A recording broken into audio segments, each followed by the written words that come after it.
me! Aside! I will not be your puppet!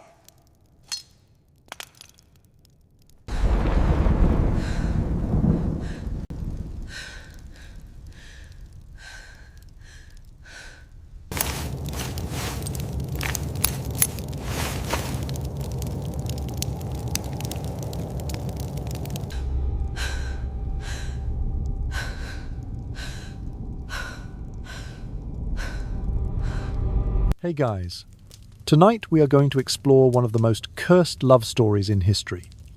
King Henry VIII and the 6 brave souls who stepped into his bedroom, but almost none survived to tell the tale. Brace yourselves for marriages drenched in blood, power and desire, where hopes of happiness swiftly turned into tragedy, divorce, beheading or exile to a convent lurking just beyond the velvet curtains. Seriously, marrying him was a gamble with your life. So, before you get comfortable, take a moment to like the video and subscribe, but only if you genuinely enjoy what I do here. And don't forget to let me know in the comments which city you're watching from and what time it is. I really want to see who's pulling an all-nighter with us. Now, dim the lights, maybe turn on a fan for that soft background hum, and let's ease into tonight's journey together.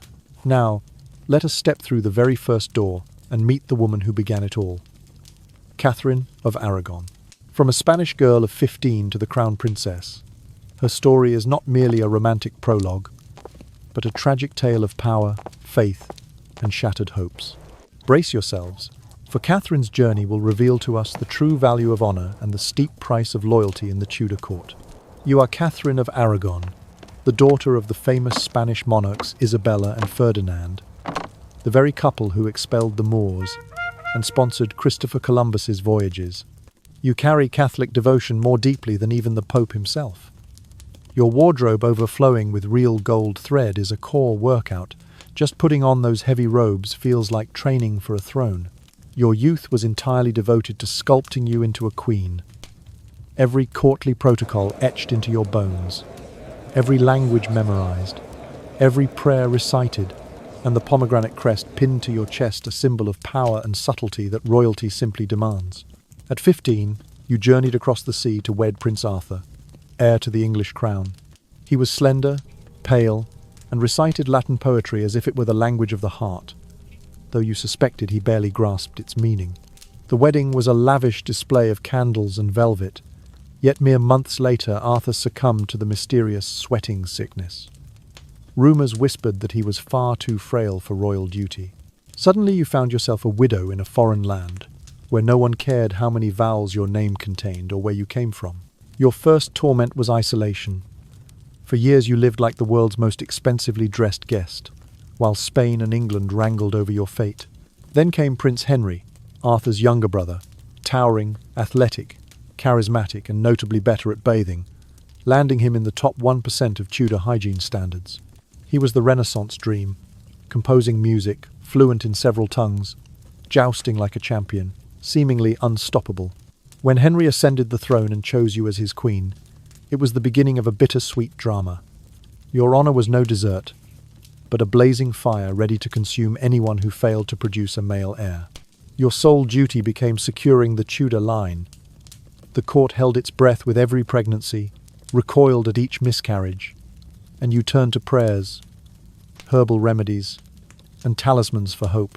Eventually you bore a princess, her newborn cries mingling with the courtiers' sighs, and you realized that in Henry's eyes, a princess was but the shadow of a prince. When Henry VIII ascended the throne in 1509, he decided to marry you as his queen.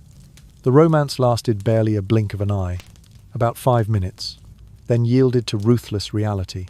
You were 6 years older than him, yet at that moment he seemed utterly delighted. Whispers circulated about destiny and divine favor, and for a fleeting instant, you genuinely believed fortune had smiled upon you.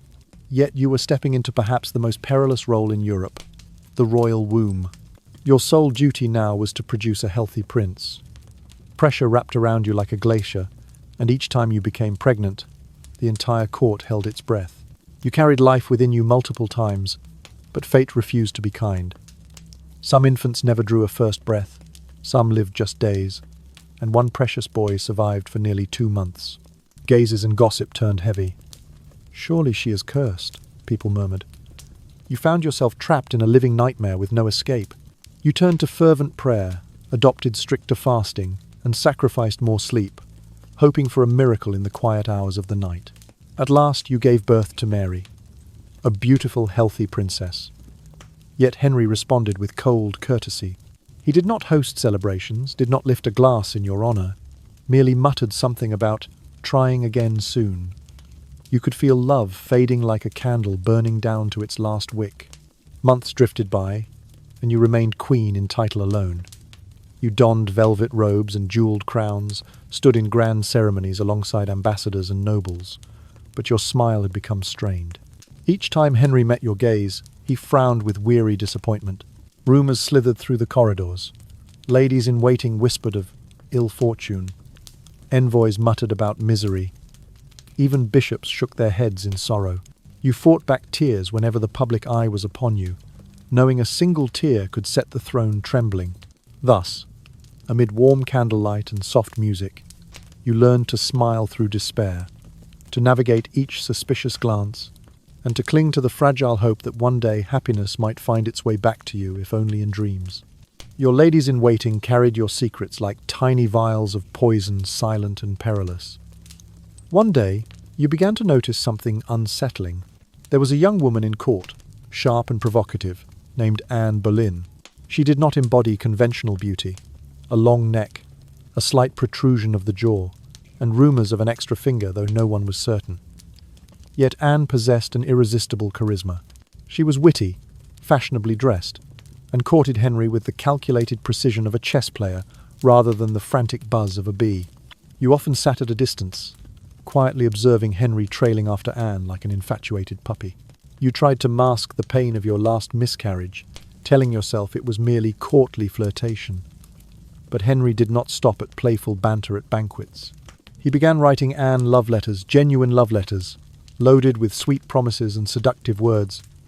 And you sat there, nursing your silent sorrow and fragile hopes. Then Henry decided he wanted a divorce from you. It was no trivial matter. You were a devout Catholic, and so was all of England. Divorce was not only betrayal but heresy, a despised sin. Henry cited an obscure Bible passage condemning marriage to a brother's wife, dismissing the Pope's earlier approval of your marriage. He insisted his union with Arthur had never been consummated. Reason and logic became irrelevant. Henry wanted out, Anne wanted in. You were dragged into a series of public hearings, forced to defend your honor before trembling judges terrified of royal displeasure. You knelt, your voice shaking as you explained your case, hoping he would look at you again. But Henry merely looked away, and in that moment you realized you had already lost. You were stripped of your title. You were no longer queen. You became Dowager, Princess of Wales, a cruel reminder of your first husband laid to rest. You were expelled from court, forced to leave gilded halls for cold, crumbling castles. Your beloved daughter Mary was torn from your arms and declared illegitimate. Every letter you tried to send her was harshly censored. You were forbidden to see Henry or to attend Mass in your native Spanish, the only language that felt like home. Yet you steadfastly refused to admit that your marriage was invalid. You refused to recognize Anne as queen. Your dignity became your last armor against scorn and injustice. But that armor was thin. Your health deteriorated daily. You lived in solitude, weakened by betrayal that weighed on every breath. Then, in 1536, you passed away a death defined by anguish. Some whispered that your heart was blackened at autopsy, others claimed it was poison. But perhaps it was simply grief so profound that your organs gave up. Such grief did not only claim your life, it caused your body to cease function, shutting down with each painful beat. Not far away, Anne Boleyn revelled in preparations for her grand coronation. You, however, were denied even a proper funeral befitting a former queen. Your coffin was carried into Peterborough Abbey in the dead of winter, the service bleak and nearly empty. There was no royal procession, no national ceremony, only ancient stone walls and cold wind howling through the arches. Yet strangely, the common people did not forget you. They whispered prayers by the church window, praying for your soul, a testament that, though your title and power were gone, you remained alive in the hearts of ordinary folk. They called you the true queen, Even as Henry paraded his new bride in French silk and peacock feathers, you were gone. You were scrubbed from the court tapestries, erased from the legal records. Your daughter Mary was hidden away like a dark family secret. But hesitate no longer, for you are now walking straight into the fire. You once thought you had won. You truly had won. From a young lady on the cusp of ascension, you were elevated to Queen of England, a pinnacle of royal elevation.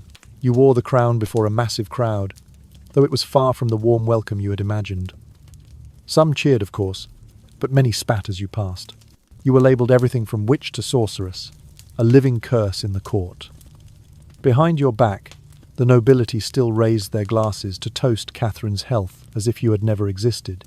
The court was split like an overripe fig, sweet and sour, and you found yourself trapped among court dances and witty banter. But now the pressure intensified like never before. Catherine failed to bear a son, and so did you. You conceived swiftly, full of hope. That first birth brought a daughter, Elizabeth. Henry beamed and threw a grand banquet, but you knew he was far from satisfied. You read the signs in the way he downed his wine that night, in his avoidance of the nursery, and in his frequent absences from court. You gave it time, tried again. But the next pregnancy ended in miscarriage. Then another one, and then a child, perhaps a boy, was born too early to live. Your body, long burdened with hope, had become your betrayer. And with each loss, Henry grew colder still. He began murmuring about God's punishment, as if every child's departure was a divine reprimand. You noticed he no longer took your hand in public, that familiar warmth replaced by icy distance. Instead, he rode out with Jane Seymour, a modest lady with large eyes and no discernible opinions whose presence quickly eclipsed yours. Anxiety thickened around you like fog. Every time Jane laughed, you heard the tolling of a death knell. You resisted, for the first time in your life, refusing to hold back your resentment. You shouted at Henry, berated his courtiers for fawning over Jane. You refused to be silent. Never. Yet every outburst felt less like strength, and more like a leap to your own ruin. Even your longtime allies began to waver, hesitation flickering in their eyes when they stood beside you. You sensed the glances measuring your every move, your every breath. And then came the whispers swirling through the court. They claimed you had bewitched Henry with your cold, piercing eyes, that you possessed 6 fingers on one hand, a sign of witchcraft from ancient lore. They even rumoured you'd made a pact with Satan, dancing under the moonlight in exchange for power. It sounded absurd, until you remembered where and when you were 16th century England, a land steeped in fear of black magic and the destructive force of gossip. Yet the most damning accusations were political. They accused you of adultery with 5 men, including your own brother. Your trial became nothing more than a calculated spectacle, rife with lies and manipulation. Confessions were coerced, witnesses bribed, and the court's fury encircled you like a pack of wolves. The trial was a cruel farce, the verdict preordained, leaving no room for defense or truth. You were sentenced to death. Not just any death, but beheading. Yet, in a gesture of royal mercy, Henry summoned a swordsman from France, so you would not be executed with an axe like a common criminal. You thanked him for this kindness. Yes, you truly thanked the man who ordered your execution. On the night before your death, you knelt in prayer in the cold chamber. The wind howled through the window, as if breathing a lament. You wrote letters with trembling ink addressed to your family, to Mary, and to yourself, words you would no longer speak aloud. The next morning you donned a simple grey gown, no jewellery, your hair neatly pinned under a white kerchief. You ascended the scaffold with a mournful grace, each step echoing softly in the hush. You knelt and fixed your gaze on the swordsman. Not a single accusation escaped your lips. Not a single complaint. You made no mention of the lies, the betrayal, or the husband planning his next wedding. The sword fell cleanly, ending your life in an instant. Your head was presented to the crowd, then covered with a white cloth. Somewhere, Henry enjoyed a lavish breakfast, unaware of your final moment. Days later, he married Jane Seymour, continuing the court's tragic cycle. Yet the most extraordinary twist was that your daughter, left behind, would one day become Queen Elizabeth I. She reigned for 45 years, celebrated as one of England's greatest monarchs. She achieved this without marriage, without heirs, wielding absolute power. Perhaps she witnessed her mother's fate too closely. Perhaps she understood the price women paid just to stand near a king. In your life, you were a stain on Henry's path, intelligent and bold, yet ultimately broken. Your rise was swift, your fall catastrophic. You were his second queen, but the first to be beheaded. Catherine, you are exiled. You are wiped from the royal annals. The official records state that you died a traitor, but history is never so simple. Some historians argue that you were merely a scapegoat, set up by Thomas Cromwell, Henry's political bloodhound, to protect the king's pride. Others believe Henry, consumed by paranoia, came to truly believe the false accusations and willingly cast you into disgrace. Or perhaps, in some twisted way, he simply wanted to make room for the next wife, a quieter, more approachable, less threatening presence. No one can fully agree. But one thing is certain. Being Henry VIII's wife ceased to be a fairy tale and became a trap cloaked in the illusion of a crown. You now look at Jane Seymour, who took your place in Henry's bedchamber and court, and you know her coronation will never happen, a first warning sign for her destiny, though no one dares speak it aloud. Anne Boleyn wore the crown, paraded with fireworks, reveling in courtly dances and laughter, while you, only a fortnight earlier, slipped away silently from this world. The court has begun to adapt to Jane's presence, as if she were an expensive piece of furniture in the drawing room. Every sidelong glance, every hushed whisper, all fixated on her. You remember standing in those grand halls, hopeful, holding on to your faith and dignity, until you realized the Tudor throne was not for love or loyalty, but for obedience and unconditional submission. When you were cast aside, your daughter Mary was forced into the shadows, labelled illegitimate, as if she were a fragment torn from her own family's tapestry. You tried to keep your heavy heart buoyed with the belief that justice would prevail, that one day the truth would emerge. But now, in the abandoned castles, only the wind howls through the windows. The candles you lit in prayer have melted away long ago, yet the murmur of the people still reverberates. Catherine of Aragon, our true queen, they whisper, a gentle breeze carrying a faint hope for a tomorrow free from the shadow of the throne. Some watched with curiosity, others with dread, and many simply waited to see if she could meet the king's expectations. Spoiler alert, she could not. She was unlike the others. She made her entire persona an exercise in calm, soft-spoken, simply dressed, eyes cast down as though hiding secrets. She knew exactly what she was doing. But truthfully, Henry called her his official wife. He had said the same about his last wife.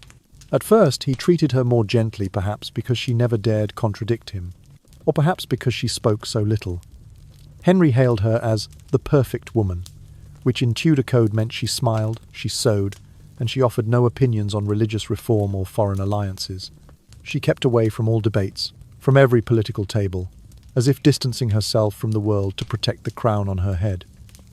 Yet even that silent charm was not enough.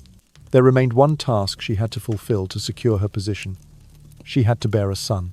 Not just any child, not another daughter, but a strong, healthy son to steady the wobbling Tudor dynasty. The Tudor line still trembled like a lopsided cake, and Henry was obsessed with preserving it. The golden goblets raised at feasts could not mask that obsession, nor could his repeated praise of her as his jewel. If her womb did not cooperate, she could be replaced at any moment. Fortunately, or tragically, she conceived quite quickly. Word spread through the court, but rather than cheers, you heard bated breath. Courtiers watched her every movement, how she ate, how she slept, whether her eyes shone with hope. The ladies in waiting whispered, calling her the future Queen Mother. Yet fear flickered in their eyes. Would this pregnancy succeed? Day by day, she felt the tremendous weight pressing on her belly. She prayed, fasted, and sought stillness in moments of quiet.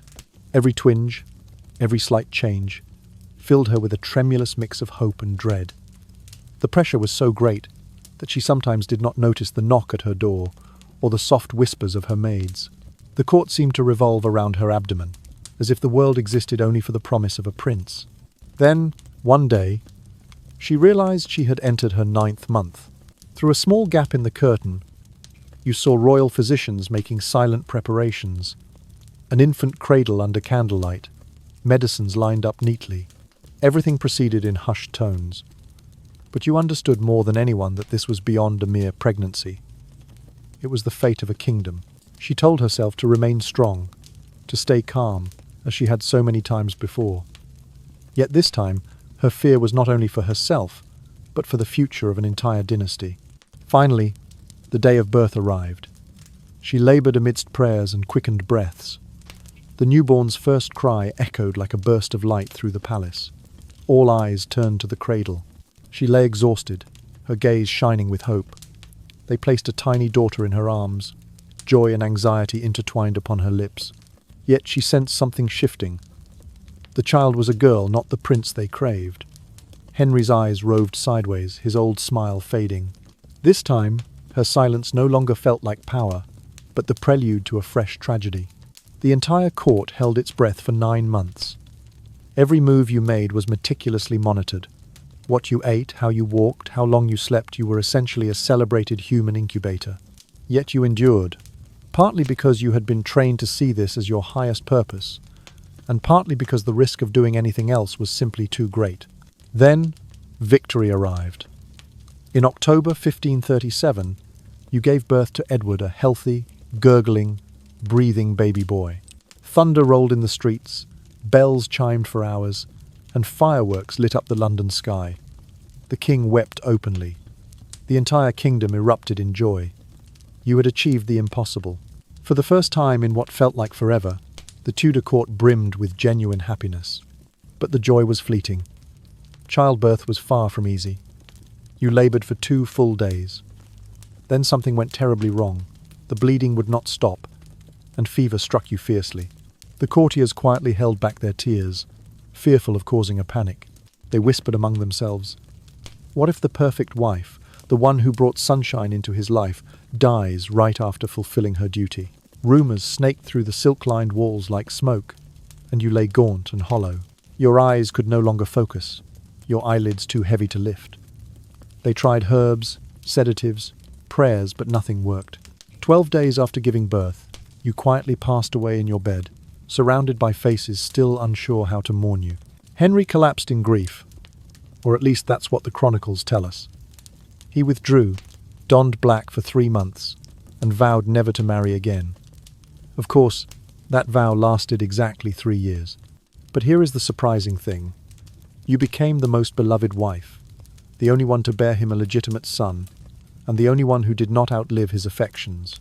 When you passed away, you were laid to rest beside Henry in St. George's Chapel at Windsor Castle, a distinction no other queen received. Your story, amidst the Tudor tragedies, seems unusually serene compared to the horrors before and after you. But do not pretend it was easy. You had to shrink yourself down, remain quietly perfect and compliant, yet even that did not save you. They say childbirth was one of the leading causes of female mortality in your time, but to die as royalty merely meant you received a more splendid tomb. Your son, Edward VI, ascended the throne at 9, reigned for 6 years, and then died of illness, weak and hollowed out by the very Tudor bloodline that had consumed all of Henry's queens. You did not live to see that. You did not raise that boy.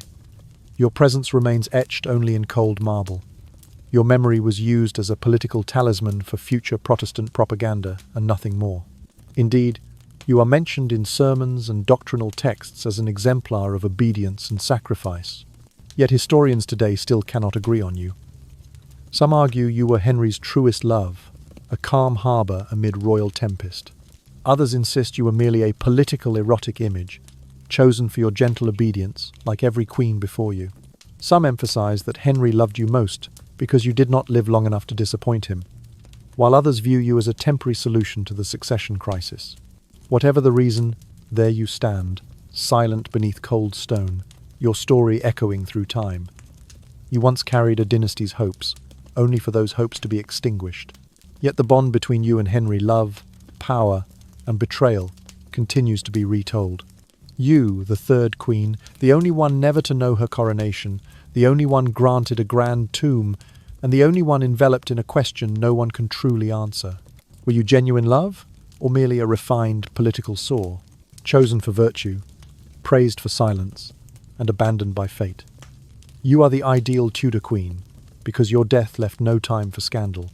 But here is the strange part. While you fade into the sanctified shadows of memory, the daughter of Anne Boleyn still lives on, raised far from court to learn her mother's lessons of rise and fall. And in time, she will stand against your son's throne. The seeds of that future were sown long ago. You are simply not here to see them bloom. So yes, you died with a crown upon your head and a prince in your arms. But if you think that makes your life any less of a nightmare, think again. In Henry's world, even victory comes with a body count. You are Anne of Cleves, and this entire situation feels like a royal scam wrapped in velvet. You had not even met the man before the marriage was arranged. No long courtship, no exchanged letters, only a portrait painted by Hans Holbein, where you appear demure, serene, almost otherworldly. It was a trap. Clearly, Holbein's job was not accuracy. It was diplomacy with a paintbrush, and he rendered you a porcelain angel. No one told you that the English king was a capricious tyrant obese, with a rapidly receding hairline and the emotional stability of a thunderstorm. You simply thought you were marrying a king. That had to mean something, right? The truth is, you were a German princess, raised in a strict Lutheran household, where girls were not trained in courtly flirtation or Renaissance waltzes. You knew sewing, household management, and how to maintain a stern expression during awkward silences. That was your charm. When the English envoys came to assess you, they were underwhelmed by your modesty. But desperate times called for desperate marriages. Henry needed an alliance with the German states, and you were the perfect political package. So off you went across the frozen channel, wrapped in furs, oblivious to the storm you were sailing into. Henry, with all his romantic wisdom, decided to disguise himself as a courtier when you arrived in England. He sneaked into your chamber, dressed as one of his courtiers, expecting a spark of passion. Instead, you stood there, bewildered and somewhat frightened as this portly stranger tried to kiss you. Humiliated, he fled, leaving you in the flickering candlelight and confusion. From that mortifying moment, your fate was sealed. Henry proclaimed you not alluring, branding you the Flanders mare, hardly a poetic sobriquet. Yet the wedding arrangements proceeded, and Henry could not retract them without causing political chaos. Thus, on the 6th of January, 1540, you married him reluctantly, devoid of love, but entirely legal. The match was disastrous from the start. Henry openly complained to everyone, his closest advisors, even the castle staff, that he could not fulfill his duty with you. Night after night you lay in silent dignity, hearing him mutter about his unreadiness, blaming your body for his impotence.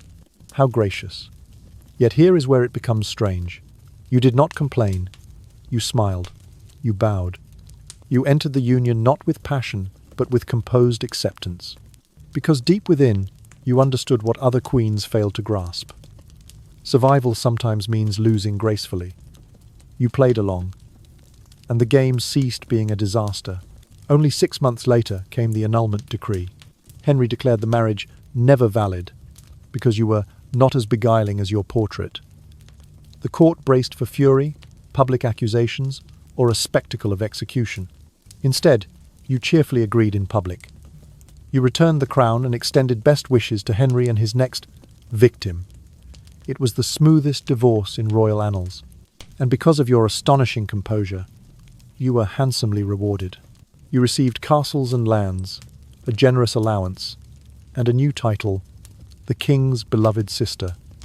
Odd as it sounds, you accepted without hesitation. No angry mobs, no tower, no executioner measuring your neck. You were invited to court events, riding alongside the royal children. Even Mary and Elizabeth began to treat you like family.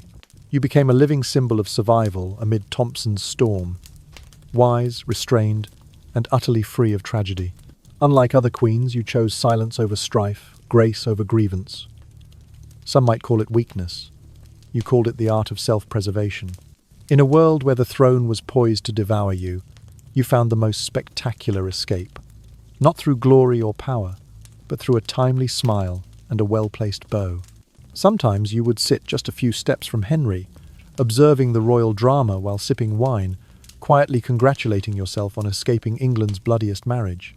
Meanwhile, the rest of the court spun in a frenzy of divorced, beheaded, died. And Henry moved on this time to Catherine Howard, a girl young enough to be his daughter. The age gap between them was greater than the Channel.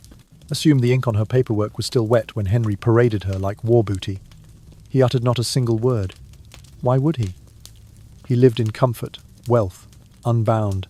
But don't imagine you were entirely free. Court life remained fleeting and perilous. You had to smile at the right receptions, flatter the right people. You avoided political statements that might tie you to your Protestant homeland.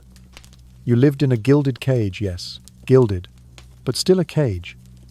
You felt lonely. You missed your language, your customs, your laughter. English nobility found you odd. In some circles, you were the joke, the outcast. Yet unlike Anne Boleyn, you shed not a drop of blood over it. Unlike Catherine of Aragon, you were never exiled. Unlike Jane Seymour, you enjoyed a few prosperous years. Historians remain divided on you. Some label you a useless queen, a mere footnote. Others see you as the most astute of the six, recognizing that escape is often worth more than a throne.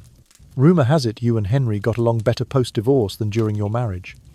He respected you in a selfishly royal manner, perhaps because you never made demands, or perhaps because you never challenged his power.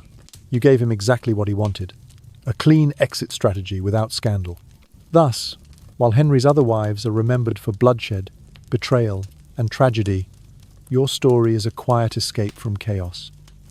A reminder that sometimes the best victory is bowing out before the dice roll. Your legacy is peaceful, unassuming, but fiercely free. You outlived Henry. You outlived his next two wives. You even outlived his son. You passed away at 60, in your own bed, surrounded by servants and serenity. And in Tudor England, that makes you a silent superhero, proof that not everyone needs a crown to prove their worth. Now you are Catherine Howard, and the nightmare starts before your name even appears on the marriage license. You are only 17, maybe 16, depending on who counts, and suddenly you are handed over to a king in his late 40s. Overweight, hot-tempered, and suffering from a festering, putrid leg wound. Yet you must still smile, because that is what you were taught. Always gracious, always charming, always harmless. That is the only power you are permitted. Your performance has won you a crown and a clear target on your back. You were born into the powerful but scandal-ridden Howard family, famous for pushing daughters into the royal court like living chess pieces. Your cousin Anne Boleyn was the prime example of that danger. You know her fate. Yet instead of caution, the Howards saw opportunity. If Anne failed, maybe you would succeed. You are younger, more pliable, and above all still breathing. So they bathed you, strung pearls in your hair, and sent you in to reignite the youthful spark of a weary king. At first the strategy seemed to work. Henry was delighted. He called you his rose without a thorn, a slightly ironic moniker when you really think about it, and bestowed upon you jewels, gowns, and romantic trinkets he once gave his previous wife. Still, you felt flattered. You giggled, you twirled in court dance, and you played the diplomatic part perfectly. But you did everything except scream. Deep down, you knew this was not love. This was a survival game. You were expected to be the perfect young bride for a man twice your age, a man who could hardly walk without assistance. You whispered sweet words while smelling the corruption of his wound, knowing that honesty could kill you. And here is the twist. You were not as innocent as they thought. Before Henry, there were others. Henry Manx, Francis Durham, names of young men you had flirted with while imprisoned in the Duchess of Norfolk's household, a finishing school for noble girls. There were awkward kisses, whispered promises, and likely more than that.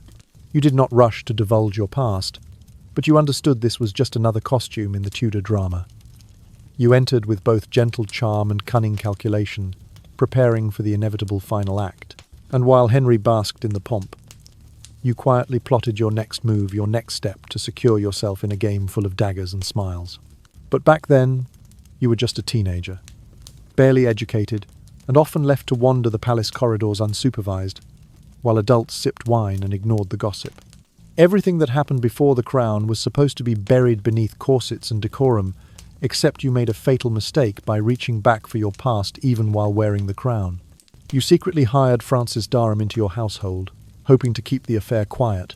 But secrets, especially scandalous ones, rarely last long in a palace where servants are always listening and enemies always loom. Then there was Thomas Culpeper, young, handsome, and exceptionally close to the king. You began slipping notes to him, arranging private meetings, whispering in the hallways. Perhaps it was love, perhaps it was desperation, or maybe it was simply the need to feel something that belonged to you in a lonely world. But that alone was enough to shatter the illusion of innocence, enough to seal your doom. At first, rumours were just quiet whispers, but once they reached Archbishop Cranmer, they erupted into a full-scale investigation. Suddenly, palace ladies were interrogated, private journals seized, old letters resurfaced.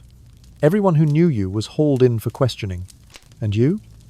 You kept smiling through the courtly feasts, completely unaware that your world was about to collapse. When the final charges dropped adultery, treason, deceiving the king, they struck like an unstoppable freight train. You were arrested, thrown into a dark chamber, and realized for the first time tears might do nothing to save you. You begged for mercy, scrawled frantic letters to the king, knelt on the cold stone floor, pleading that you were but a child, that you were foolish and contrite. Yet no one listened. Your servant betrayed you, your family shunned you, and your once beloved husband, the one who pledged love, became icy and remote. They said he wept, not for lost love, but for wounded pride. He could not believe you dared betray him, let alone make him look a fool. He once called you perfect. Now he branded you poison. You were led to the Tower of London, collapsing on arrival, sobbing in terror. You couldn't stand. You screamed. You begged, because you were still just a teenager. And suddenly the weight of those mistakes, the lies, and your girlish youth crushed you beyond measure. The night before your execution, you demanded the block be brought to your chamber. You practiced laying your head upon it, not wanting to disgrace yourself in public. You were so broken, so anxious to look composed in death, that the concern for your appearance overtook the fear of death itself. And when dawn came on the 13th of February in the year 1541, you stepped into the cold morning air dressed in black, your heart pounding like a lullaby drum. Today's audience will hear about your final moments, the last words you spoke before the axe fell. Some say you whispered, "I die as a queen, but rather die as Colonel Pepper's wife." Others say you simply begged for mercy. Whatever the truth, your voice trembled, and the axe descended mercilessly. You were gone before your 20th birthday. Historians still debate your guilt. Could it have been true adultery, or merely the spectre of a chaotic adolescence? Were you genuinely unfaithful, or just foolish enough to trust the wrong person? Some scholars argue that your family, the court, and even Henry exploited you, turning you into a political pawn. Others blame your recklessness and lack of experience. The truth likely lies somewhere between, but one fact stands undisputed. Being a young woman in Henry's court was no privilege. It was a sentence. As your blood soaked the straw beneath the execution block, somewhere in the cold palace, Henry dined. Now you were simply Catherine P., the sixth wife undone by the very fears you tried to escape. You had seen beheadings enough to know that even a slight injury would terrify you. You knew the play would continue. The king had found new affection. The entire court froze. The disappointed new bride fell into despair. The executioner sharpened his blade with devotion. Yet you, the sixth wife, forced a wry smile, as if this were merely a never-ending job interview with a thug in a collar. You were not naive. You did not particularly wish to marry a man twice your age, infamous for killing when emotionally slighted. But saying no to Henry was not an option. You had already witnessed the consequences of defiance. You became a widow twice, first at 17, then again after your 20s. You had played the perfect lady, the caregiver, the steward, even a minor political advisor. You had navigated every palace intrigue, only for it to all collapse beneath the axe. And now you existed only in memory. Your voice lingered like a sad melody before the finale. The palace fell silent again, leaving only the wind and weary heartbeats. Your story, a brave teenager, a bride whose life was cut short, a queen who never got to prove her worth, will never be forgotten. And if you ever thought marriage was sweet, this tale will make you feel remarkably fortunate. You are intelligent, educated, and adept at never making powerful men feel foolish. Just when you thought you could finally marry for love with Thomas Seymour, the charming, politically savvy suitor, you received the royal ultimatum. Now you are crown property. May freedom not bind you. The wedding was a whirlwind, barely allowing time to unpack before the crown was placed on your head. You had to smile, pretending never to have relinquished youthful hopes, even as Henry himself was in deep decline. He was obese, diabetic, suffering from a festering leg ulcer, prone to rage that would shame even a child. Thank God you slept in separate chambers, but you still had to fulfill your roles. The doting wife, loyal companion, wise confidant. Your day job, nursing a dying king. Your side hustle, not being beheaded. The catch? You were too smart, smarter than any of his other wives. While Henry obsessed over war campaigns and lavish dinner plates, you quietly built your influence. You restored Mary, Elizabeth, and Edward to the line of succession, championed women's education, and even published books under your own name, the first English queen to do so. Mostly religious texts, writ with a subtle blend of devotion and diplomatic ambiguity to avoid the label of heresy. Your interest in Protestantism spawned enemies fast. Henry's court was full of hardline Catholics eager to depose you at the first hint of scripture discussion. One such foe, perhaps Stephen Gardiner, Bishop of Winchester, whispered into the king's ear about the danger you posed. Suddenly, a warrant for your arrest was drafted. The charge? Heresy. You panicked, almost hearing the executioner's axe sliding into place. But instead of fleeing, you did the unthinkable. You knelt. You flattered Henry's ego to the point of practically giving him a verbal, full-body massage. You murmured that your religious discussions were only meant to distract him from his pain. I was merely a woman, you said. Henry, self-satisfied as a toasting slice of bread, swallowed it whole. The warrant was withdrawn. You barely survived. From then on, you clamped your lips shut. You focused on safe pursuits. Education, charity, keeping the household stable. You oversaw Elizabeth's upbringing, and she soaked up every lesson. That girl, sharp, perceptive, had learned to use men like stepping stones. You saw yourself in her, clever, cautious, and knowing that one misstep could spell disaster. When Henry finally died in 1547, you did not cry. Perhaps you felt relief, guilt, maybe a twinge of survivor's remorse. You outlived him. You outwitted him. You escaped the Tudor royal grinder with your head firmly intact. You achieved what the 5 wives before you could not. You preserved your life, your wit, and emerged from the palace in honor. And that, dear viewers, is how sometimes victory isn't about the throne, but about holding on to yourself. And in a fleeting, brief moment, you tasted freedom. You married Thomas Seymour, yes, the charming man you had to give up years ago. But that illusion didn't last long. Thomas, it turns out, was ambitious and cunning beyond your hopes. He even directed unsettling affections toward your teenage stepdaughter, Elizabeth. Then you discovered you were pregnant, a miracle, and yet a life-or-death gamble all at once. At your age, in your 30s by Tudor standards, every pregnancy could turn deadly. Yet you pushed on. You believed you had finally built the life you dreamed of. Then it all collapsed. Labor arrived swiftly and ruthlessly. The pain drained your strength, and within days infection set in. You ran a fever, perspired in chills, and your mind spun. In your final hours you wondered if Thomas had poisoned you, or if he was simply himself. You passed away in the autumn of 1548, just 1 year after Henry's death. Your newborn daughter did not survive either. It was a tragic end, especially when you thought you had finally escaped the nightmare. You almost succeeded, nearly writing a new chapter outside Henry's terrifying shadow. But then you realized the roles assigned to women, queen, nurse, scholar, mother, are equally suffocating under royal expectations. Historians still debate your legacy. Some dub you the luckiest wife for surviving. Others point out the exorbitant price of that survival: constant vigilance, silenced voice, and a post. Henry life that swiftly turned toxic. Certainly you were brilliant, but sometimes intelligence alone is not enough. Still, your story leaves a lasting mark. You did not merely endure the monster. You survived him. You helped shape the future queen. And that queen, she will remember everything. Now step back. This time you are not queen. You are a A woman at court. Just a woman. Any woman. Perhaps you were a lady in waiting, clutching a prayer book like a shield. Perhaps a seamstress with calloused hands, stitching evening gowns more than wedding dresses. Or perhaps the daughter of a noble, paraded through the great halls like a sacrificial gift to a suffering god. You watch queens come and go, some prettier, younger, quieter, or sometimes louder than the last. They arrive with hope, depart with only a name on the scaffold schedule. Each time you ask yourself, which nightmare am I trapped in? Because now Henry doesn't even pretend to be romantic. He's arrogant, stubborn, and impossible to please.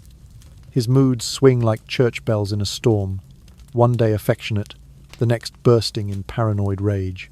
He devours meat like a wolf, rages over too warm wine, and yells at counsellors without warning. His ulcerous leg festers, oozing its cursed perfume through every chamber. And yet, you remain.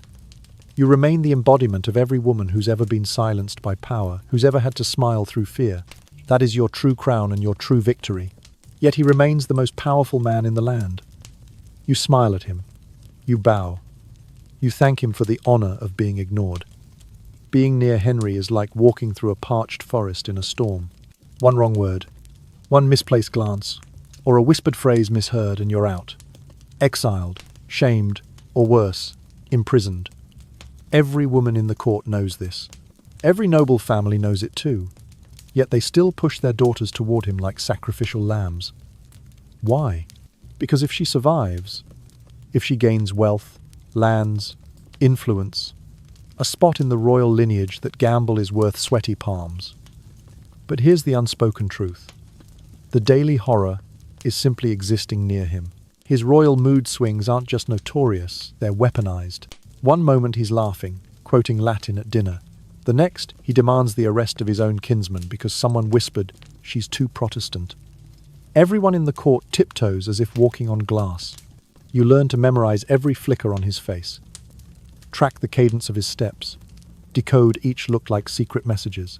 Today he frowns in anger or from pain. He scowls at your green gown or because it reminds him of Catherine of Aragon. You never know. So you smile more brightly and keep silent. Serving a queen is even more perilous. You're part of her household, which means if she falls, you may fall too. When Catherine Howard is arrested, you see her ladies in waiting dragged away, some tortured, some vanish, some reappear months later waxen-faced. You learn quickly. Friendship with a queen is no shield, it's a burden. Then gossip starts. This one's in favour, that one's lost her looks. You pretend not to hear, because gossip here can lead to a charge of treason. Yes, treason. In Henry's England, saying a queen looks tired could be taken as accusing her of infertility, and infertility is nearly a death sentence. You start to hate the colour red, not for its brightness, but for its place in the executioner's cloak. You've seen the cloaked figures lead trembling women down stone corridors too many times. The tower looms in the distance, grey and hungry, swallowing women whole. You try not to look at it from the palace windows. Some say they still hear Anne Boleyn's ghost whispering in the halls. You believe them. Yet somehow court life rolls on. Balls are held, feasts prepared. Musicians play as though the world isn't aflame.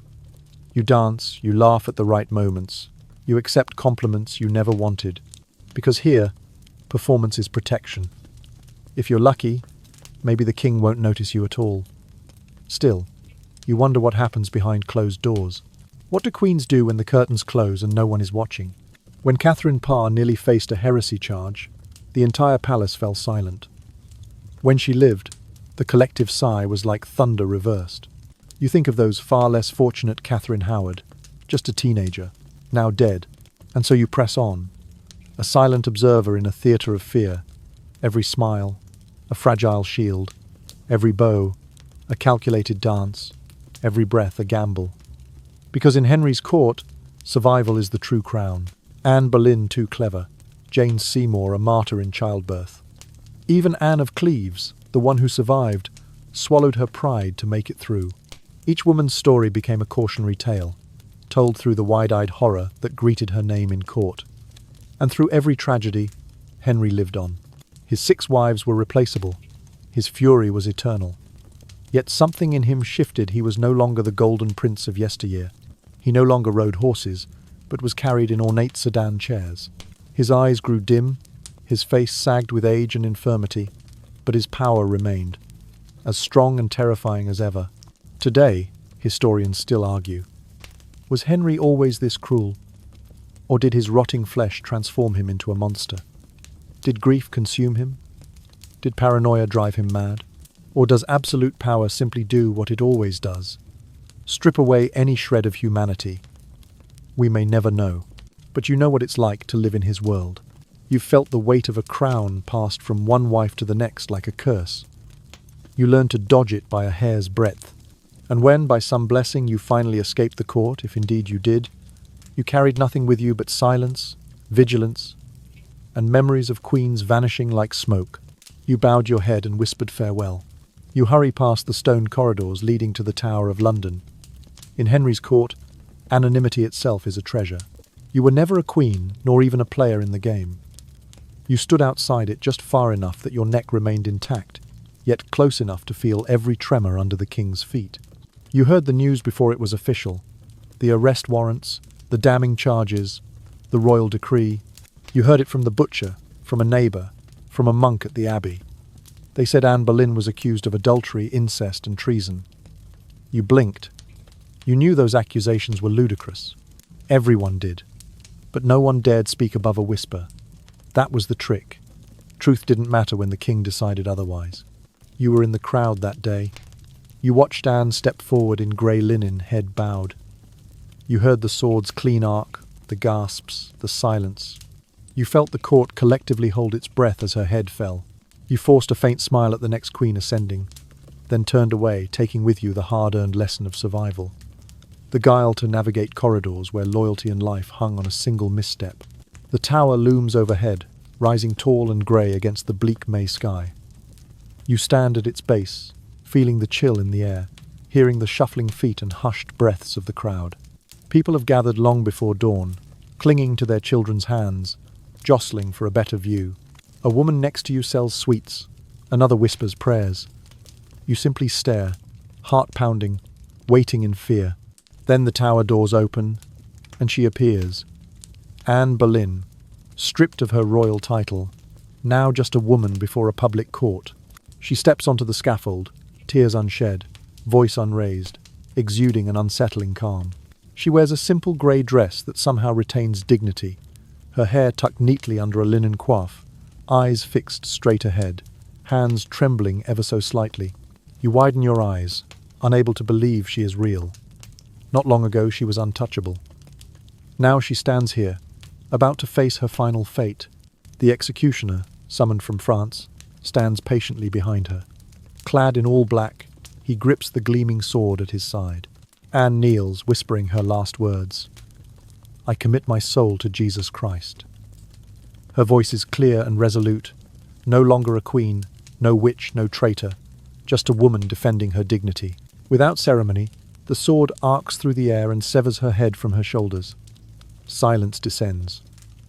No cheers, no applause, only the soft sobs of onlookers and a child vomiting in shock. You stand frozen, your hands clenched so tight your fingernails draw blood. The scene is so vivid your chest feels heavy with dread. The lesson is stark. If Anne Boleyn powerful, intelligent, ambitious can fall, anyone can. The court declares it justice. She was unfaithful to multiple men, even her own brother, and guilty of treason. The absurd charges spread rapidly, for when it suits, truth matters little. Henry needed her gone from this deadly game.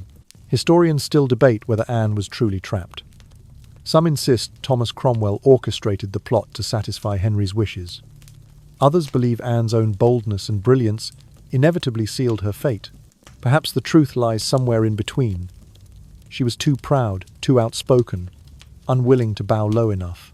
You stumble away from the crowd, legs shaking, stomach knotting, burdened by a weight no words can lift. All day you think of her, the daughter left behind, the flowers in her hair, the way people once bowed as she passed. You reflect on the fragile power she wielded and the price she paid. Then you recall the others, Catherine of Aragon, withering in exile, Jane Seymour, dying in childbirth, and you grasp that each bore a piece of this merciless tragedy. Anne of Cleves, the one who escaped the executioner's blade by surrendering with a smile. Catherine Howard, the barely 17-year-old, full of hope but tragically unlucky.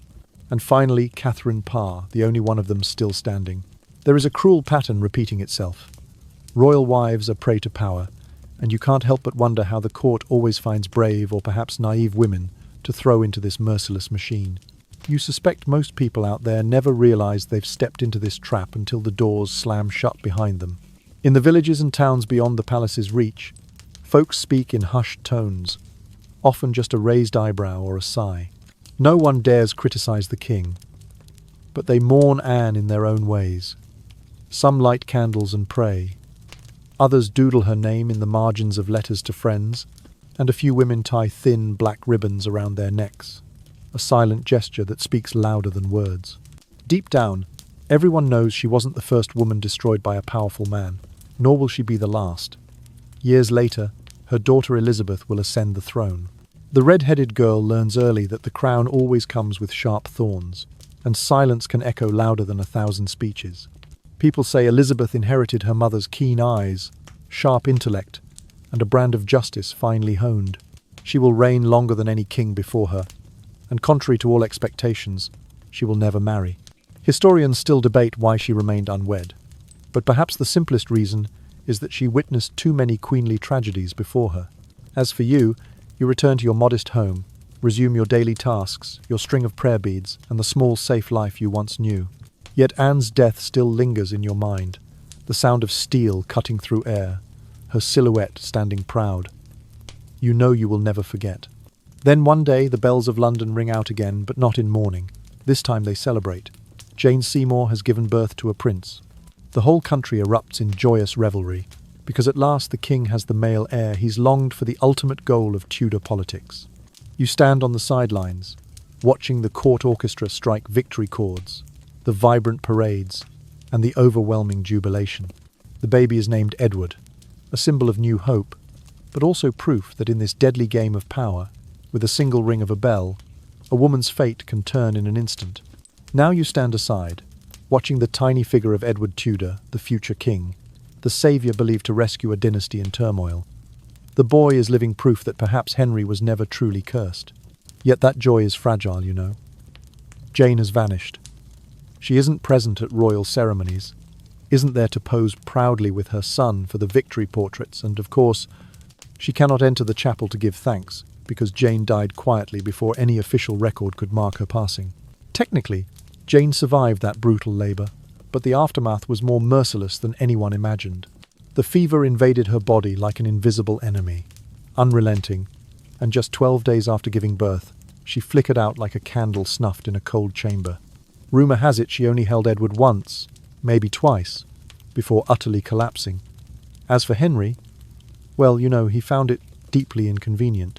He withdrew from court, cancelled all celebrations, and draped himself in solemn black. They say Henry truly loved Jane. Others claim he loved what Jane gave him, a son and the hope of a dynasty. In any case, he treated her remains like those of a saint, embalming her in pure white satin and burying her with the most solemn rites. And later, when Henry himself passed away, he would decree that he be laid to rest beside Jane, despite the line of wives before her, not Catherine of Aragon, not Anne Boleyn, not even the final surviving spouse. Jane's fate, the quiet woman who didn't outlast Henry's fleeting affections, keeps you awake at night. You wonder, if Jane had survived, would she have become another risque queen, consumed by royal pressures and hushed dissent? Could she have retained Henry's heart and favour longer than those before her? Or would she have remained a footnote in Tudor chronicles, remembered more for what she failed to accomplish than for any achievement? Some historians argue Jane might have secured a more stable political role if fortune had favoured her. Her gentle temperament and capacity for diplomatic warmth could have brought a rare calm to Henry's tempestuous court. Perhaps, had she overcome that fever, Jane would have reshaped views of female power within the English court. But in the end, Jane slipped away too soon. Her story remains unfinished, an ellipsis of sorrow in the annals. And you now can only stare into the innocent eyes of that little boy and wonder, what will Edward become, having never known his mother? You exhale softly, stepping through the cold stone columns of the castle, reminding yourself that in Henry's world, even the greatest joy can vanish in an instant. But peace is a foreign language in this world. You suspect it will not last. The court spins once more like a carousel driven by anxiety and despair. Jane's death did not slow the machine of power. It only redirected its gears. Now the pressure to find a new queen weighs on Henry. Someone to care for Edward, a gentle feminine presence to soothe the king's wrath and give the public something to celebrate again. Foreign ambassadors begin whispering about eligible princesses across Europe, sending numbered portraits like Tinder profiles with added religious credentials. Meanwhile, inside the palace, Jane's memory becomes untouchable. Her image is meticulously preserved. Pure, devout, obedient, a perfect queen, a perfect mother, a symbol of submission, because she did not live long enough for anyone to challenge her. No one knows what Jane truly thought, since nobody bothered to record it. All that remains are eulogies written by male courtiers praising her virtue or reproductive prowess. Take your pick. At court, they erect a shrine in her honor. No candles or relics, just her name invoked reverently, making the other wives look flawed by comparison. Henry uses Jane's spectre as invisible armor. Whenever critics mention Anne Boleyn or grumble about new policies, someone casually references Jane and the king's grief. They say that since Jane's passing, his heart has never been the same. Those laments seem to work for a while, but sorrow does not make Henry any kinder. If anything, it simply makes him tougher. He ages with difficulty. What was once a mere annoyance in his foot has become a festering wound with no healing. His waist expands like a wine cask, his belly's skin wrinkling. His mood swings more wildly than ever. He appears in council only to rage, to berate his ministers, or to glare at painters struggling to capture his likeness, sometimes too stern, sometimes oddly forced. You smile, you curtsy, and you wonder if this court will ever find peace.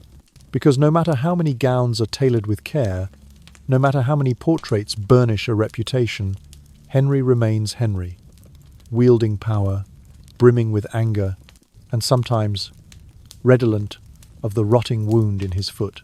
You breathe deeply, forcing calm before the king, for in this world, one glance, one wrong word, and you may vanish without a trace, exiled, humiliated, or worse, imprisoned. Meanwhile, Henry rules on, despite his lingering grief and black mourning clothes, and he still makes every woman tremble whenever he lifts his head in stern authority. Every time Henry appeared in public, he staged lavish ceremonies to distract everyone from the fact that he was being propped up like an old piece of furniture. His sharp gaze and velvet robe sought to conceal his festering foot and days of exhaustion. Meanwhile, Edward, his son, grew up off-stage. Pale, frail, yet keenly perceptive. Tutors flooded his days with Latin, theology, and court etiquette, turning him into a proficient scholar before he even knew the comfort of attention. Amid all the opulent costumes, the crown resting on his cradle was heavy enough to crush any tender spirit. Surrounding Edward were a retinue of women nurses, governesses, tutors, each dutiful in her role but none bearing the title Queen. That absence echoed through the cold stone corridors, a dissonant symphony of missing feminine power. In contrast, the memory of Jane Seymour loomed large. She was lifted onto a pedestal of reverence, treated like a living relic. Every time a new wife entered the palace, Jane re-emerged as an unattainable standard. When Anne of Cleves was introduced, comparisons to Jane flew. Where Anne seemed pale and distant, Jane was cast in a hallowed glow. When Catherine Howard dazzled crowds with youth, Jane's ghost flickered through the halls, judging in silent reproach. Then came Catherine Parr, intelligent and poised, yet still measured against Jane. She could understand scripture, but Jane embodied piety. One exceeded in reforming the faith, the other in obedient devotion. It is chilling to realize that in Henry's realm, the dead wives often proved more useful than the living. They did not argue, make mistakes, or disappoint. They lived on through crafted narratives, glossy portraits and tombstones etched in grand letters. Jane Seymour, who granted Henry his heart's desire and departed before doing anything else, became a flawless white canvas, a symbol beyond reproach. And as each new queen arrived, with fresh crises and scandals, Jane's spectre remained, preserved like a holy relic. A body once soft, fearful, and possibly opinionated was reduced to an ideal of obedience and sacrifice. You, standing quietly in the maelstrom, recognize that the nightmare does not end with death. Sometimes it only begins. You learn its rhythm. The court shifts like a snake shedding its skin, each queen peeling away the old layer to survive the king's shifting moods. Jane Seymour has gone, sanctified and entombed, yet her echo persists. The king, still alive, still dangerous, continues his relentless search for the next perfect face, undaunted by memories, prayers, or the tears still damp on the cheeks of palace women. And now, the court's attention shifts beyond Europe to another diplomatic portrait. This time it's a German princess named Anne of Cleves, and you can almost feel the collective frown. Another foreign queen, another arranged marriage built on flattering sketches and prayers. Diplomacy is never simple. The king's advisors scramble to secure Protestant alliances, promoting Anne as a strategic pawn. Her brother leads the Protestant League, very convenient for England's distancing from the Pope. But the real problem began at their meeting. Henry, idle with his festering foot, decided to visit her disguised as a peasant, hoping for a fairy tale moment. Instead of prince meets princess and all is bliss, Anne was startled, no swoon, no curtsy as rehearsed. A fatal misstep. Henry's fragile ego felt slighted, even humiliated, and that moment cast a shadow over everything that followed. The marriage proceeded only because backing out now would cause a diplomatic fiasco. Yet Henry's heart refused, and so did his. Well, let's be honest, the wedding night was a disaster. He complained to his courtiers that she smelled off and was not appealing, even calling her a Flanders mare, a barnyard insult, and rightly so. But Anne did not protest, weep, or rage. She responded unexpectedly. She agreed. "We were never truly wed in spirit," she said, signing the annulment, relinquishing the crown, and departing with a beaming smile and generous compensation. And just like that, she became the only ex-wife. Henry did not hate, in fact. He quite liked her. He called her my sister, invited her to court, and granted her lands. Anne attended Christmas feasts, chatted with Mary and Elizabeth, joked with Henry's future wives. She not only escaped the king's wrath, but also the bloody fate of previous queens. She did it all with confident poise, a smile honed from childhood, always dressed impeccably, sitting close enough to remind everyone she was still around, yet never close enough to threaten. She never badmouthed Henry, never tried to reclaim her title. You watch her among the crowd, a woman playing a ruthless game of chess, yet choosing to stay outside the danger zone by harmonizing with her circumstances.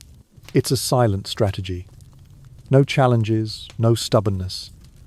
Just wielding soft power, a well-timed smile, a nod, a carefully chosen dress. You wonder, perhaps the secret to surviving the court is learning when to stay silent. And as you reflect on Anne of Cleves' journey, you realize one thing. Sometimes surviving isn't about a grand victory. It's an art of balance. She wasn't queen, not exactly, but simply a woman, clever enough to avoid the trap. In this chaotic world, maybe that's the ultimate masterstroke. Instead, she became the only woman in his life to come through unbroken, no beheading, no disgrace, and certainly not forgotten. That alone turned her into a legend. But you know it wasn't luck. Anne of Cleves saw the game more clearly than anyone. She understood that arguing with Henry was like wrestling a gout-ridden bear, clumsy, painful, and inevitably fatal. So rather than fight, she chose to raise the white flag at exactly the right moment. She did not appear weak, but rather shrewd in her surrender. By doing so, she not only survived the marriage and scandal, but ultimately outwitted the king himself. Naturally, historians love debating whether she was truly brilliant or simply remarkably compliant. Some insist her public humility masked a razor-sharp survival instinct, like a crafty fox in sheep's clothing. Others claim she was just lucky, lifted up, examined, and put down without a scratch. Whatever the verdict, the result spoke volumes. She walked away with land, wealth, and, most importantly, freedom. In Henry's world, that was a royal flush. You begin to realize how Anne existed in this bizarre universe. Not the queen he wanted, not the fallen outcast, not the symbol of power, yet not despised. Courtiers whispered about her in soft tones, part sneer, part admiration for her diplomatic prowess. She was both a cautionary tale and a role model. Don't be too beautiful, don't be too plain, don't speak too much, but don't stay silent either. Maintain just enough distance, but never so cold you freeze. And the most important rule, if the king wants to leave, let him and take the castle with you. Meanwhile, Henry kept playing his game. His body weakened, but his will remained ironclad. He plotted another marriage. Somewhere, Anne watched, perhaps sipping wine and regarding the next bride with a knowing smile. She warned no one. What use would it have been? Every wife thought she would be different. Everyone believed she could soften his heart with tenderness. But Anne knew better. In this world, not everyone survives without learning when to stay silent. That is the greatest lesson. Sometimes wisdom isn't defeating the king, but knowing when to abandon the throne to save your life. Anne of Cleves, the wife who neither wed nor died, taught us that victory can be walking away before the final card is dealt. Many years after Henry drew his last breath, you watch Anne, the wife who never wed and never bled, continue her strange afterlife as both a presence in this world and a legend fading into the court's shadows. She sits dignified at the coronation of Elizabeth I, nodding, smiling serenely, then slipping back into history's darkness. When she passes away at the age of 41, Anne leaves behind one of the few legacies in Henry's gallery of queens that does not end in tragedy or destruction. You think of the other wives, Catherine of Aragon exiled and forsaken, Jane Seymour martyr to childbirth, Catherine Howard youth lost forever. They stayed too long, dared to love blindly, and paid the price.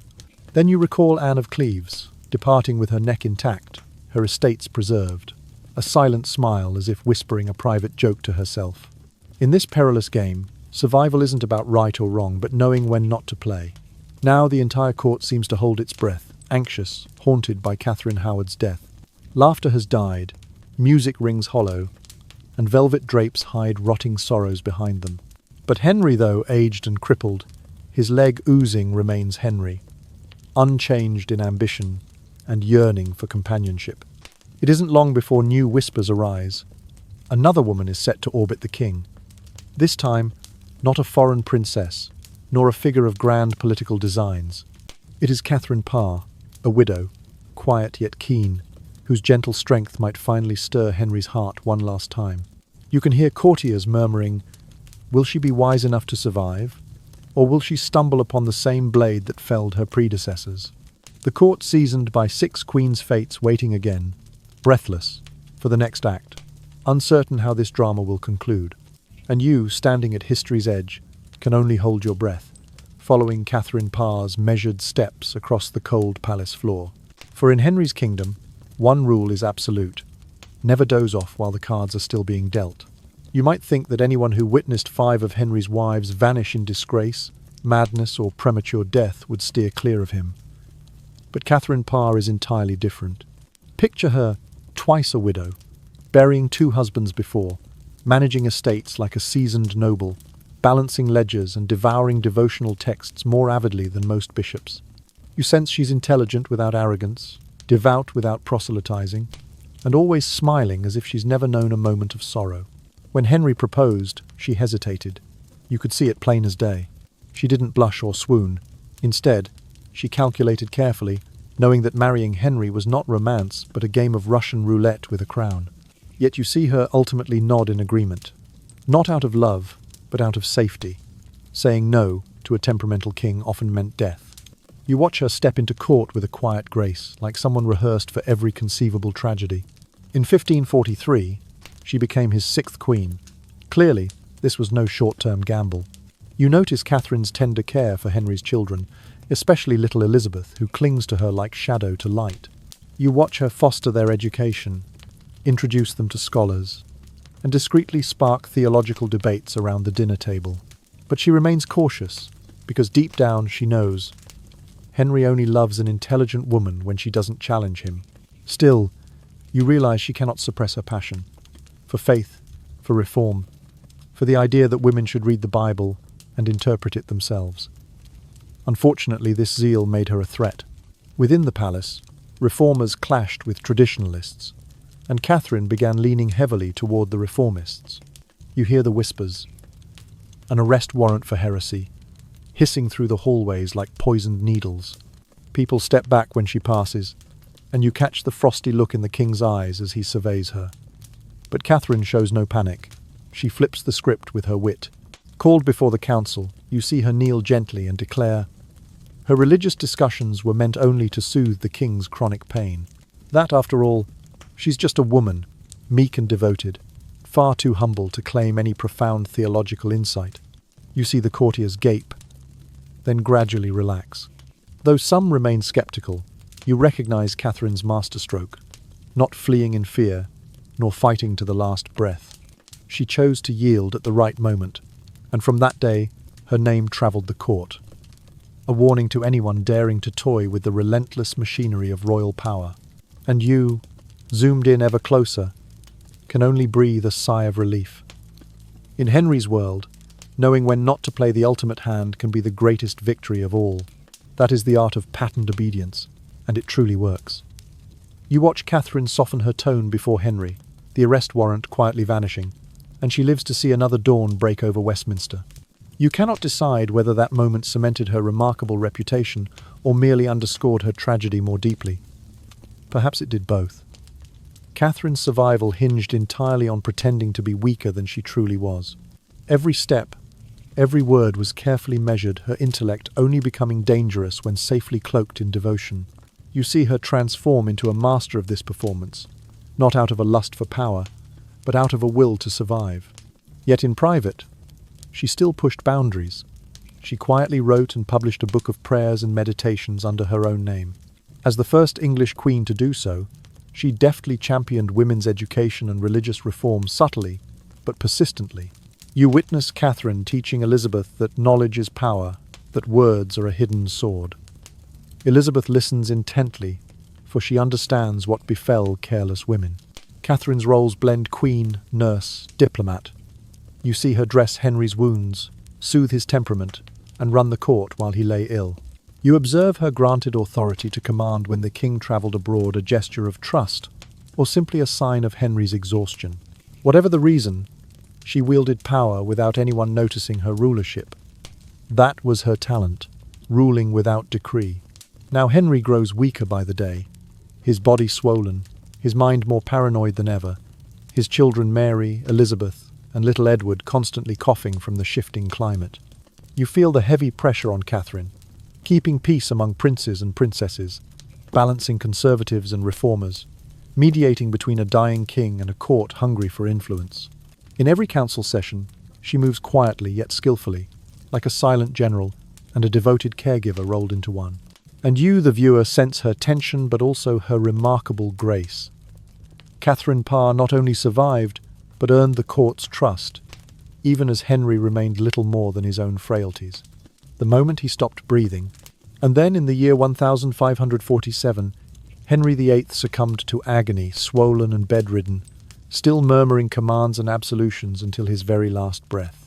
You might think that news of his death would spark fireworks of joy, but instead, there was a peculiar silence, as if the entire realm held its breath in anticipation of the unknown.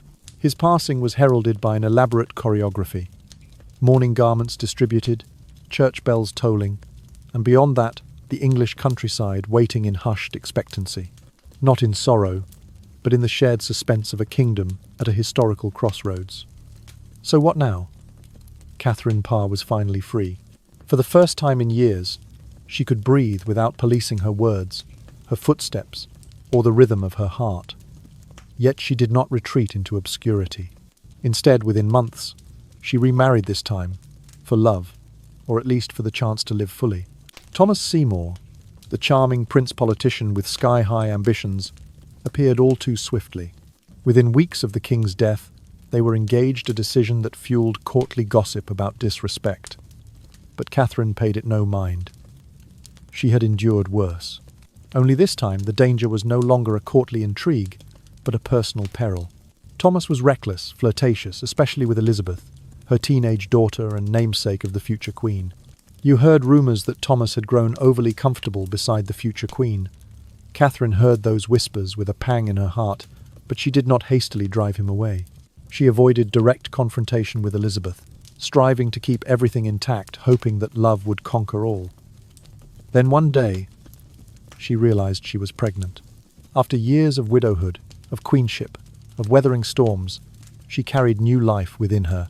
It should have been a celebration, but her body, seasoned by experience, faced the gamble that childbirth always brings. In the year 1548, Catherine gave birth to a baby girl. Joy barely blossomed before postpartum infection set in. A fierce fever swept through, and her strength waned rapidly. Some said she blamed Thomas for his lack of attentiveness. Others whispered she drifted into delirium, speech losing coherence. Within days, Catherine's life was extinguished, not on an execution scaffold, not through ignominious exile, but quietly snuffed out like countless women of her time by the complications of childbirth. You stand there, listening to her story, and suddenly you understand. She may have outlived Henry, but the nightmare never truly ended. In this world, even with a tyrant gone, the cost of survival is a lingering dread, and the ever-present spectre of the past and Catherine Parr, formidable though she was, could not fully escape the fate already written for her. Now you stand before a court missing something crucial. A king. Henry VIII has passed away. At last that monster has ceased thrashing. His leg wound no longer seeps blood across the chamber. His bitter voice no longer echoes harsh commands. You would think this moment resembles the triumphant spring shattering a long, brutal winter. But instead, it feels like stepping into a ruined cathedral, grand yet desolate, haunted and unstable. The chaos Henry left behind still lingers like a spectre. Edward VI now sits on the throne, but that name leaves little impression, for he was only 9 when crowned. Everyone nearby knows the true power lies not in the crown, but with the men behind him. Regents, uncles and power. Hungry nobles playing the game of influence under the guise of a boy king. Catherine Parr is gone. Jane Seymour stands immortalized as a saint in marble. The other wives have either been erased, or survive only in shadowy rumours. All of England staggers under the weight of their collective ghosts. Yet one woman's memory remains vivid, and strangely, she was nearly forgotten at the scene. Anne of Cleves, once derided as the Flanders mare, should have vanished into footnotes amid more tragic chapters. Yet somehow she endures even after dying in 1557. Her story resonates as a silent lesson. Play the game just enough to avoid being consumed. She never remarried, never returned to Germany. She stayed in England, hiding on estates granted as recompense for her illness. Occasionally you spot her in elegant attire, but never overdone makeup, as though she knows too much to dare attract attention. Cautious and composed, her small smile offered consolation, and her nod was always perfectly timed. Anne was Henry's mildest wife, yet most underrated. It all began with a portrait. Hans Holbein's masterpiece was celebrated as a Tinder model, yet tragically sealed a 6-month marriage. The real issue lay not in her looks, but in her spirit. She was not conventionally alluring nor meekly obedient. So how did Anne survive the whirlpool of power? Not as queen, not imprisoned, not executed, nor completely erased. She became a quietly influential lady, moving behind the scenes. Nobles whispered, "Should we admire her diplomatic tact or scorn her indifference?" She became both a cautionary tale and a model to emulate. Don't be too beautiful, don't be too ordinary, don't speak too much, but also don't stay utterly silent. In Henry's court, dead wives were often more useful than living ones. They didn't argue, disappoint, or rebel. They could be shaped into whatever the narrative demanded. Jane Seymour gave him what he wanted, then departed, earning a flawless hagiographic legacy. Meanwhile, Anne persisted in the dim footlights, reminding you that sometimes stepping away at precisely the right moment is more precious than any victory. And even more remarkably, she did not panic when the king turned his back on her. Imagine, one moment she is queen, standing amid admiring courtiers. The next, she is merely a woman granted clemency through a single document. She simply smiled, bowed, and walked away with her fortune, her lands, and her life. Most queens have no retirement plan, but she had one ready. When Henry annulled their marriage, she offered no resistance. She did not pen angry letters or beg for mercy. She cheerfully agreed, and in return, she was granted estates in Kent and Richmond, a generous income, and the ironically transparent title, the King's beloved sister, which she bore with solemn dignity. When the court's drama erupted, she was never in the spotlight. As queens ascended and were deposed, she merely sent her regards. She had seen enough to understand that the king's attention is like standing too close to a flame, briefly warm, ultimately destructive. You still remember seeing her at Prince Edward's baptism. Jane Seymour's child was raised as a Tudor relic, and Anne sat away from the royal cradle, yet close enough to draw every gaze. She smiled politely. Hands clasped a picture of calm, a masterclass in quiet triumph. Others were punished for excess. Too loud, too clever, too zealous. Anne survived by doing just enough. But do not mistake that for weakness. She was highly adept at political maneuvering.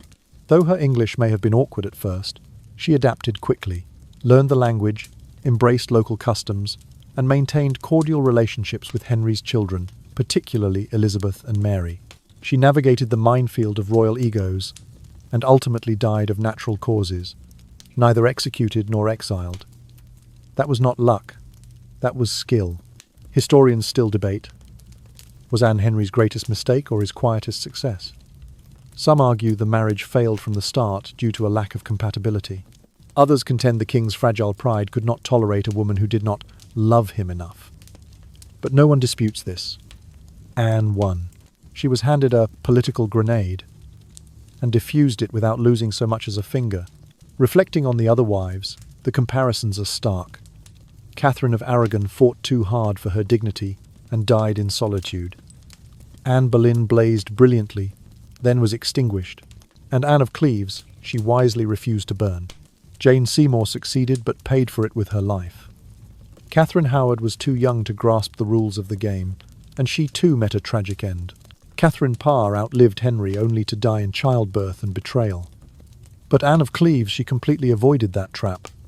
Her legacy is quieter, yet strangely modern.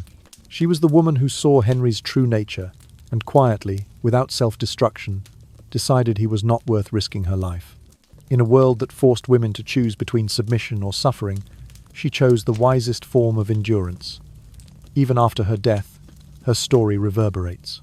You can hear her name whispered in courtly gossip, in secret letters passed among ladies in waiting, and in the curious eyes of young girls staring at her portrait, wondering if they too could survive as Anne did. And when Elizabeth ascended the throne, you realize she never married. She understood danger all too well. Perhaps Anne taught her that survival isn't about glory but knowing when to let go. Anne of Cleves was never crowned, never mourned like a queen, never immortalized in stained glass or Shakespearean tragedy. Yet she never knelt before the executioner's blade. Sometimes that is the greatest legacy of all. It's hard to remember the other 5 wives after a while. They blend together like half-remembered dreams, some tragic, some horrifying, some disappearing before anyone truly knew them. Then there's Catherine Howard. You remember her vividly because her rise was meteoric and her fall was thunderous. She was like a comet streaking across the Tudor sky, burning bright and extinguished before she realized the danger. Now only dust and a cautionary tale remain. The court fell silent for a moment, as if holding its breath after the storm. But silence never lasts long. Then a figure emerges from the shadows and shifts the story. Catherine Parr, the 6th Queen. The room seems to shift when you enter. Not because of a dazzling beauty or youthful glow, you're hardly young by court standards, but because you carry with you a treasury of experience. Twice widowed, silently brilliant, and politically prudent through the trials of time. You are the kind of woman to whom anyone would entrust their darkest secrets, yet you must never be underestimated. You did not ascend the throne to bask in Henry's glory. You ascended to survive his tempestuous marriage. This marriage ended faster than any rumor.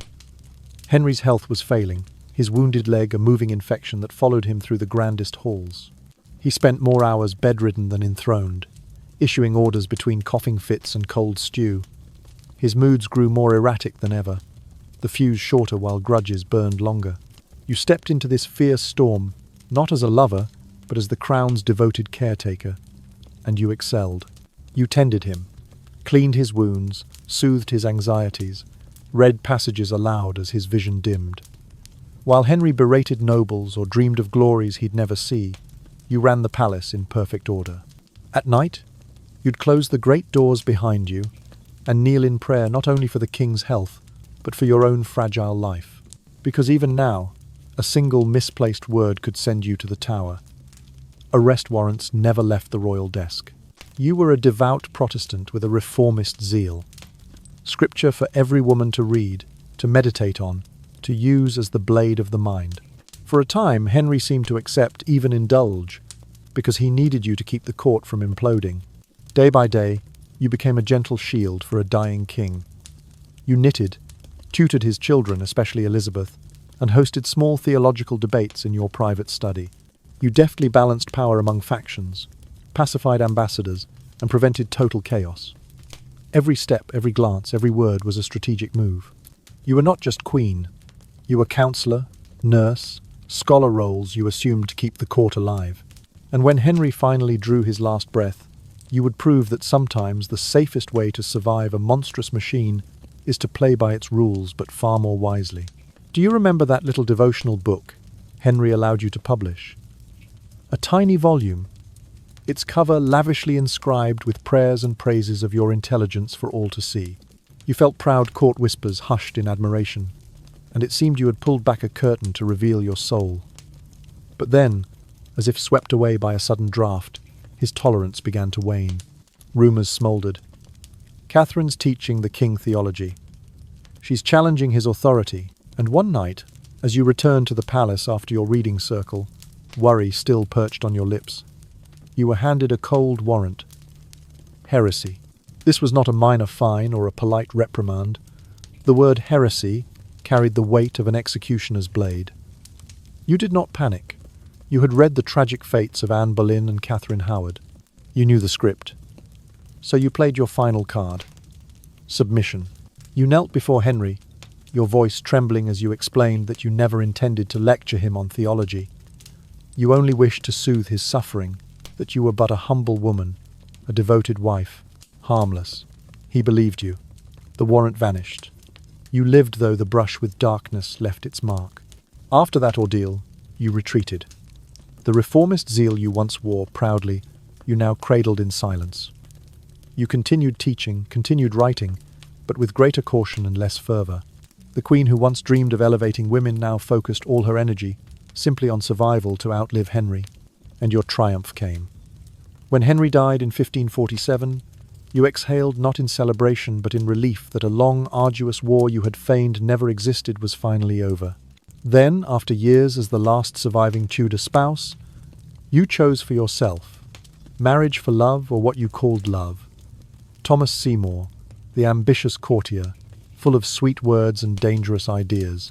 For a fleeting moment, you believed you had truly escaped the Tudor nightmare. But you knew all too well that peace seldom lasts. The marriage was scandalous, hasty, secret.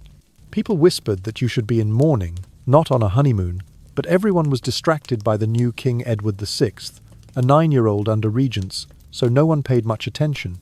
You forged a small home, educating Princess Elizabeth, caring for your own child, striving for a real family.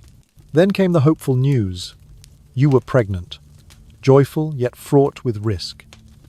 In your mid-30s, Tudor equivalent of 75, each day came with a tear of anxiety. Labour was long and brutal, childbirth devastating, fever spiked, delirium crept in. You turned on Thomas, accusing him of betrayal, of poisoning you, voicing anguish you had held back, and days later, quietly, without fanfare, like a scar sealing itself, you passed away. Your infant daughter, Mary Seymour, vanished from the records thereafter. Some say she died, others whisper she was hidden in a convent or a relative's estate. No one truly knows. And so closed your final chapter, surviving countless trials, yet never long enough to escape the fate that befell Tudor women. No one really asks why your story, like that of so many of Henry's wives, ends in that same echoing silence. Historians still labor to define you. Some call you the survivor, others label you the king's political nurse, the forgotten queen. A few praise your quiet intelligence, while others reduce you to a failed mother who left no mark. But the clearest truth is that you understood this game better than most who ever played. You, Catherine Parr, did not endure by beauty, obedience, or sweet words. You survived by weighing risks, by knowing when to speak and when to stop. You outlived the king, shaped the early years of future monarchs, and you wrote your own name into an era when women were merely footnotes in history books. And though your final act, submitting to annulment, then nurturing love with Thomas Seymour, was tragic, your legacy is not confined to death or a perfect role. It lives on in the red-haired girl whom you taught and raised. Now, she is no queen. Not yet. She is simply Elizabeth, the girl no one lets speak too loudly. Daughter of a disgraced queen, the ghost of Anne Boleyn still haunts her copper-gold curls and her solemn gaze. People whisper "bastard" when the doors close. Yet in public they smile, bow, and pretend not to sense the terror lurking in the corridors. You departed this life at 35, but she is only 13, bright and painfully aware that each room she walks through still bears the imprint of her mother's execution. She navigates the palace as if treading on fragile glass, mindful of every look, every whispered word, every breath. When Henry died, you thought she might find safety. Instead, chaos only grew. Her younger brother Edward now crowned, the 9-year-old remains a pawn for power-hungry adults. And here you stand at history's edge, watching Elizabeth the girl with clear eyes and pressed lips learn to smile just enough, bow at the right moment, and stay silent. You remember once holding her hope like a fragile compass guiding the future, even as the world cheered bloodshed and oblivion. This place forgives no weakness. You sigh, recalling your own brushes with life and death.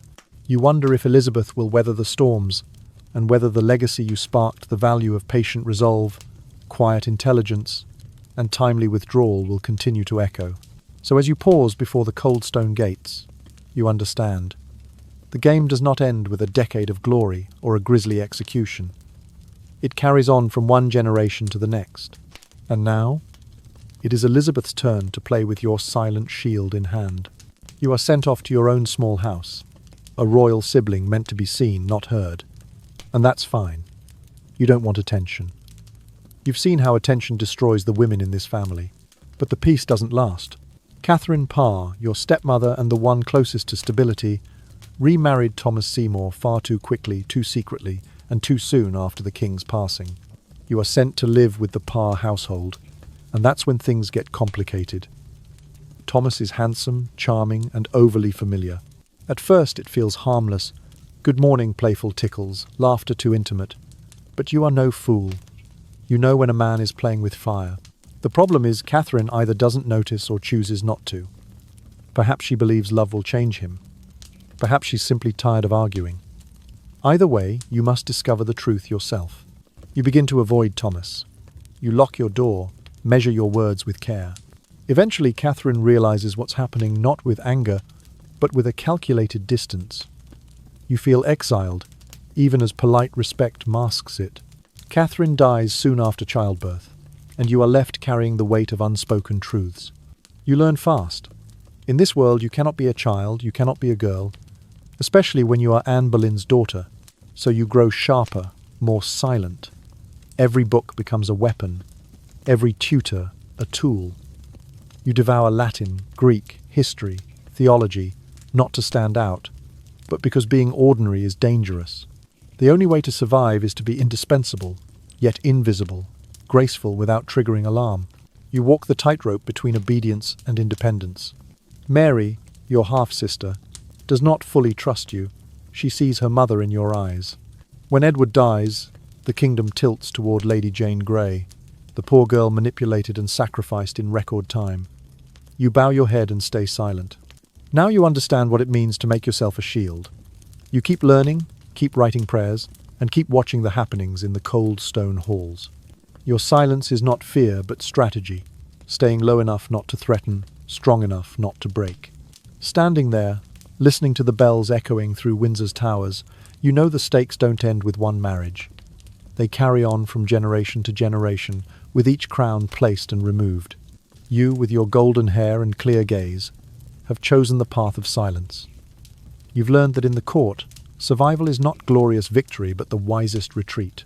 When Mary finally ascended the throne, you acted as though it was the only outcome you ever desired. You nodded in the splendid palace, smiled when the church bells rang, and even though you were Protestant, you faithfully attended Catholic Mass. You sent letters that seemed innocuous but carried subtle undertones, avoiding attention while still reminding everyone of your presence. Mary's power was as fragile as a candle in a storm. She craved a Catholic restoration, ended reforms, and sought a Spanish alliance, her three obsessions. In the court, whispers about you spread. She's her mother reincarnated. Her faith is unshakable. She's too clever, too calm. You never once looked at the crown, but the crown seemed to inch toward you like a guilty secret. Then one day, you were arrested. The tower's cold walls loomed before you. You passed through those same stone gates where your mother endured her final days, where Catherine Howard screamed before being led away. There, rebels were tortured and women wept in anguish. You were summoned, interrogated, forced to confess adultery or treason, crimes you did not commit. You paced your cell, praying in the darkness, unable to sleep. In the end, they released you for lack of evidence. You emerged thinner, your spirit more fragile, yet far more dangerous. You were no longer safe. True safety never existed. You learned to navigate peril like a shadow slipping away. When Mary died in 1558, childless and withered by illness, the court turned to you, not with celebration, but with resigned expectation. You were next. You are always next, and today, it's your turn. The coronation was a grand spectacle. Crimson velvet, a golden crown, roses, and trumpets sounding. But beneath the splendor you felt thousands of eyes watching. Some hoping you would fail, others daring you to fail. You smiled. You gave them what they wanted, an obedient queen, enough power to satisfy, and an impenetrable mystery. But you set your terms. You would marry no one. They pleaded, they begged. Foreign princes penned diplomatic love letters, wooing you with lavish ceremony. You accepted a few notes, then let them fade and decay. You had witnessed marriage devastate your mother, and knew the tragedies of the first three wives all too well. You did not need a husband to wear the crown. You were the crown. Later historians dubbed you Gloriana, the Virgin Queen, leading England through its golden age of literature, art, exploration, and naval power. But you always knew the truth of your reign, surviving as elegantly as possible, weathering the storms of a lifetime without letting them touch your crown. And yes, you still sometimes think of the queens before you not as models to emulate, but as warnings. Catherine of Aragon of endurance, Anne Boleyn of flames, Jane Seymour of sacrifice, Anne of Cleves of escape, Catherine Howard of ruin, Catherine Parr of calculated grace. Each taught you one lesson. In this court, survival is not just power, but the art of knowing when to remain silent. You carry them with you not out of affection, but out of strategy, because you, Elizabeth, are the final girl. Yet you don't have to be Elizabeth to see it. The court never truly recovered from the wreckage Henry VIII left behind. The aftershocks of those shattered royal marriages still hum through every brick of Whitehall, every whisper in the corridors, every alliance forged in terror. It's as if even the air cannot forget. You can taste the metallic tang of blood lingering on the wood grain of the scaffold. Now people may bow to a new queen, but the ghosts of the 6 former wives remain unlaid, and the recipe remains the same. Love is a performance. Marriage is a survival arena. Women are both vessels of power and burdens compressed into a single breath. That, truly, is the monster he created, not only the broken bodies of his wives, but the legacy of turning intimacy into political warfare and wives into trophies. If you were any woman in the court under Elizabeth's watchful eye, you would still play by those rules. Henry VIII invented overzealous courtship. You courted too little. Anne of Cleves was too devout. Catherine of Aragon was arrogantly seductive. Catherine Howard was overambitious. Catherine Parr was too passive. Jane Seymour only sacrificed herself. Choose your character. There is no right way to be queen, only a faster or slower path to ruin. Yet people still queue up to roll the dice. Gossips in the corridors spin endless webs, pulling stray threads from each new scandal and tragedy. They whisper that Elizabeth secretly meets envoys, Could it be a hidden proposal? Or does she hide a lover in the Richmond Palace dungeons? They search endlessly for a man to pin on her, because no one knows what to do with a solitary queen except the queen herself, who knows the game. For Elizabeth knows, the game never ends. No matter who sits on the throne or what glory befalls the kingdom, the royal love monster lives on in custom, ceremony, and obsession. You, who stand last, bear not only the crown but the very twisted blueprint in your blood. And perhaps that is Henry VIII's true, eternal legacy. A wound that never heals. A warning to any woman who dares to enter the dream of royalty. You witnessed how marriage cost your mother dearly. How silence cost Catherine Howard her life. How devotion cost Jane Seymour everything. Now you wield all those memories, traumas and bloodlines like a finely honed blade.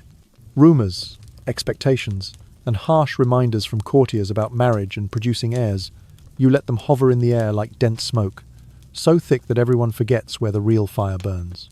Yet your refusal to marry becomes its own haunting. Suitors come and go. Philip of Spain, the Duke of Anjou, Robert Dudley, each with their moment, their portrait flickering in your mind's slideshow. But you never say yes.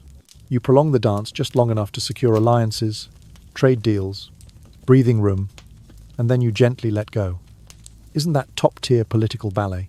And somewhere in the shadows you have to believe Anne Boleyn would be proud, or at least impressed. Of course, you aren't immune to everything. Your court still plays out like a fast-forward drama, jealousy blooming in every dark corridor, ambition suspended from every velvet drape. Even your closest allies aren't fully trustworthy. But you don't need trust, you need distance.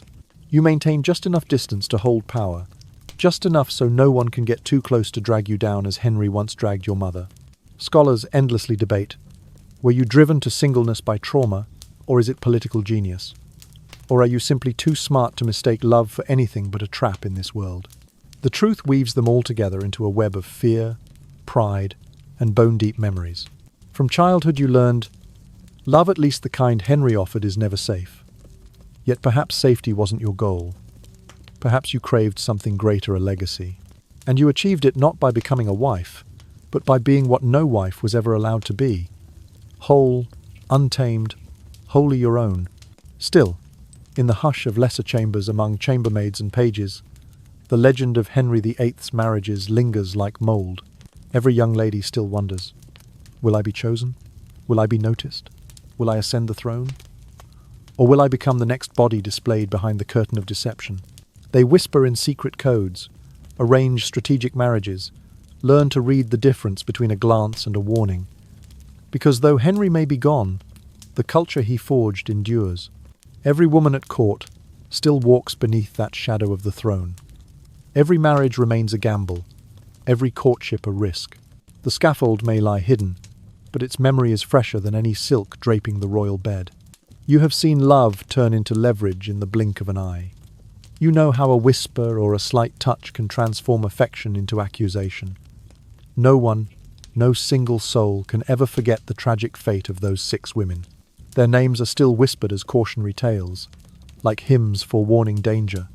Divorce, beheading, death, divorce, beheading, survival. It sounds like a children's rhyme, but woven into each verse is a shattered life lined up like dominoes under the weight of cloaked ambition. And Henry, muscular and mighty, he finally seized what he craved most. A son, a legacy, an empire forged with sword and flame. Yet even that did not endure. Edward died at 15.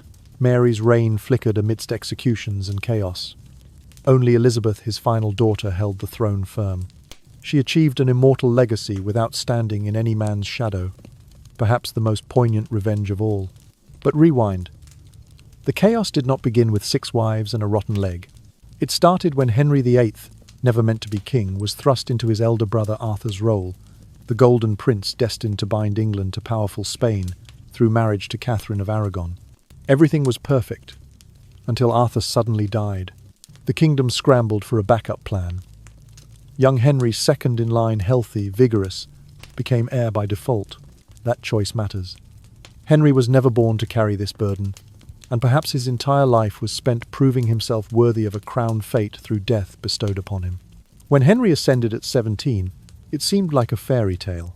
tall, charming, talented, a champion jouster, composer of music, and writer of theological tracts defending Catholicism, called the Second Solomon, a new Alexander. Yet beneath that glow lay a restless spirit, haunted by the fear of living under his late brother's shadow. That insecurity propelled him into a whirlpool of tragedy. 6 marriages, 6 failures, 6 profound dramas that etched the mark of power onto a king who saw himself as arbiter of life and death. So when you look into the mirror and taste the iron tang of blood lingering on the throne's armrest, you realize it was never just 6 wives, but an entire kingdom, generation, and dynasty driven to the brink by what they called royal love. And you wonder, can history learn from wounds that have not yet fully healed? It is hard to imagine that this once golden prince became the rotund tyrant, depicted in every television drama and dust-covered museum bust. Yet that transformation did not happen overnight.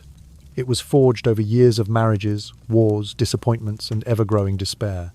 Every silken cloth in the royal bedchamber, every fragrant bloom in the palace gardens bore witness to love morphing into power, and power into paranoia. You wonder if it all began with Catherine of Aragon, not the woman herself, but the gift she could not give him, a son. That failure carved a fissure in Henry's self-image. Each year without a male heir deepened his self-doubt. Deep down, it was never merely about family. It was about legacy, about stamping his name onto history rather than living as a secondary heir. The first cracks appeared when he demanded an annulment from Catherine. The Pope refused. So Henry forged the Church of England. That was no small step. When love officially became policy, he shattered not just a marriage but the unity of Europe. This was the spark that ignited the conflagration of his power.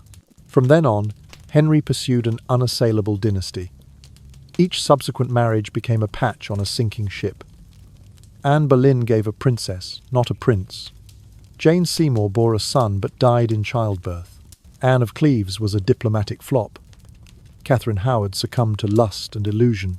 Catherine Parr balanced strategy with survival. Each solved an immediate problem yet sowed fresh burdens. Under Henry's hand, the court spun like clay shaped by each royal caprice.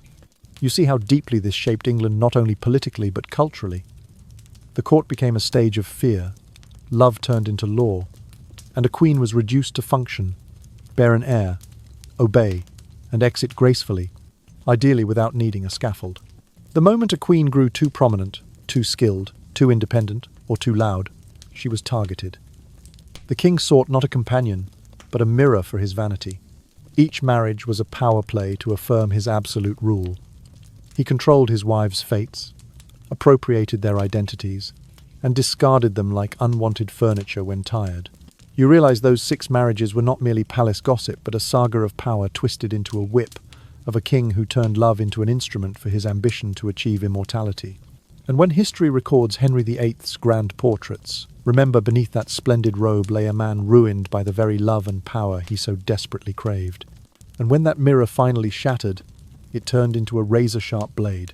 But the strangest thing was how everyone seemed to accept it. No great uprising, no fleeing nobility, no violent revolt among the commoners. There were scattered protests, a few pilgrimages of grace, if you will, but nothing that could truly shake Henry's absolute power. Why not? Because in that era, a monarch's supreme authority was normal. Kings were seen as God's mouthpiece on earth, and a woman's life, even a queen's, was negotiable. The toxic legacy of his reign outlived Henry by decades. Edward's short reign opened with reformist fervour, but was quickly manipulated by Protestant stewards. Then came Mary's rule, igniting a brutal Catholic reaction that burned heretics alive, making her a symbol of dogma and oppression. Finally, Elizabeth the Great ascended, ushering in a golden age only because she mastered the art of navigating a system that threatened to consume her. She weaponized the image of the Virgin Queen, not just for propaganda, but for survival. She refused to marry not from ignorance of love, but from a deep understanding of its peril when yoked to a crown. You see Henry's shadow over every subsequent ruler, male or female, not merely in religious reforms or succession laws, but in the haunting lesson of how power debases intimacy and turns the marriage bed into a battlefield. His wives were more than companions. They were warning signs for anyone daring to dream of the throne. And even today, uttering Henry VIII evokes marital tragedy, political divorce, beheadings, and acts of ruthless court intrigue hidden beneath velvet robes. Even in our modern age, we like to think we've progressed. Yet the tale of those 6 wives remains a stark indictment of power marriages. Power turns love into a tool, the wife into property, and the bedchamber into a war zone. You realize that only those who truly understand this game have any hope of surviving it. He's the punchline of jokes about divorces, the epitome of toxic masculinity and those snug pantaloons. But beneath the flippant memes and Hollywood musicals lies a far more dangerous legacy. He normalized weaponizing love, teaching the world that you can kill your wife and still be immortalized as a god king in the next royal portrait. This isn't merely royal drama, it's a brazen display of systemic power.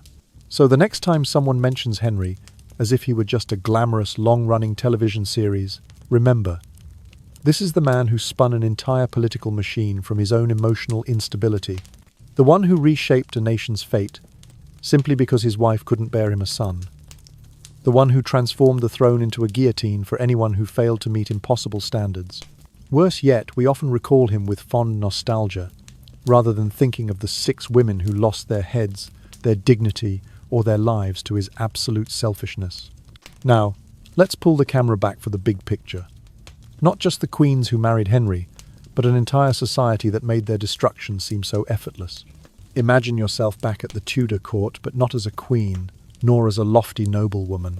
Perhaps you're just a lady-in-waiting, a choir boy, or a musician tucked away in the court chapel. You're anonymous, yet swept up in the tide of royal ambition. You witness powerful men and hapless women colliding like ships smashing into hidden reefs. Because behind every royal decree, every execution, every hasty marriage lies a darkened antechamber, where men are orchestrating the entire nightmare. The Privy Council, the learned advisors, the silent architects of this tragedy. These are the ones who smile as they draft execution orders, who rehearse honeyed lies for the public, while secretly burying yet another queen under scandal. You don't see them in the portraits, they don't need marble monuments or stained glass windows. They lurk behind the throne, a wall of shadows, whispered strategies, invisible threats, escape routes reserved for the victors. And you, with your keen eyes, begin to understand. The Tudor stage isn't just the cold stone corridors, it's the darkness behind the scenes where power kills love, one day at a time. You stand before the cold mirror of Tudor power, and Thomas Cromwell is one of its darkest phantoms. He's the man cunning enough to sell water to someone drowning, and cruel enough to invoice them for it. Cromwell pulled all the strings for Anne Boleyn's downfall, staging the trial with the precision of a bear trap, no escape. Did he truly believe she was guilty of adultery? Not really. She was simply inconvenient. She challenged the king's authority and failed to deliver a male heir. For Cromwell, when Henry thirsted for blood, better to hand him a chalice of orthodoxy than argue about the menu. Then there's Archbishop Thomas Cranmer, stern in appearance yet shrewd enough to officiate marriages, annulments, and every royal ceremony exactly as the king demanded. One morning he declared the marriage to Catherine of Aragon null. Soon after, he performed Anne Boleyn's wedding, only to undo it a few months later. Cranmer baptized Elizabeth, crowned Jane Seymour, and drafted the charges that condemned Catherine Howard. He seemed less a religious leader than a royal attorney. Men like Cromwell, Cranmer, and the Privy Council weren't mere servants of Henry's whims. They were the engine turning each broken marriage into public execution spectacle. They forged confessions, intimidated families, bribed witnesses. If you happened to cross the palace threshold near a queen's downfall, they wouldn't hesitate to drag you down too. Maids were interrogated, cousins charged with incest, entire families toppled like dominoes. And the public? They were fed royal propaganda as gospel. Every queen's downfall became a morality play.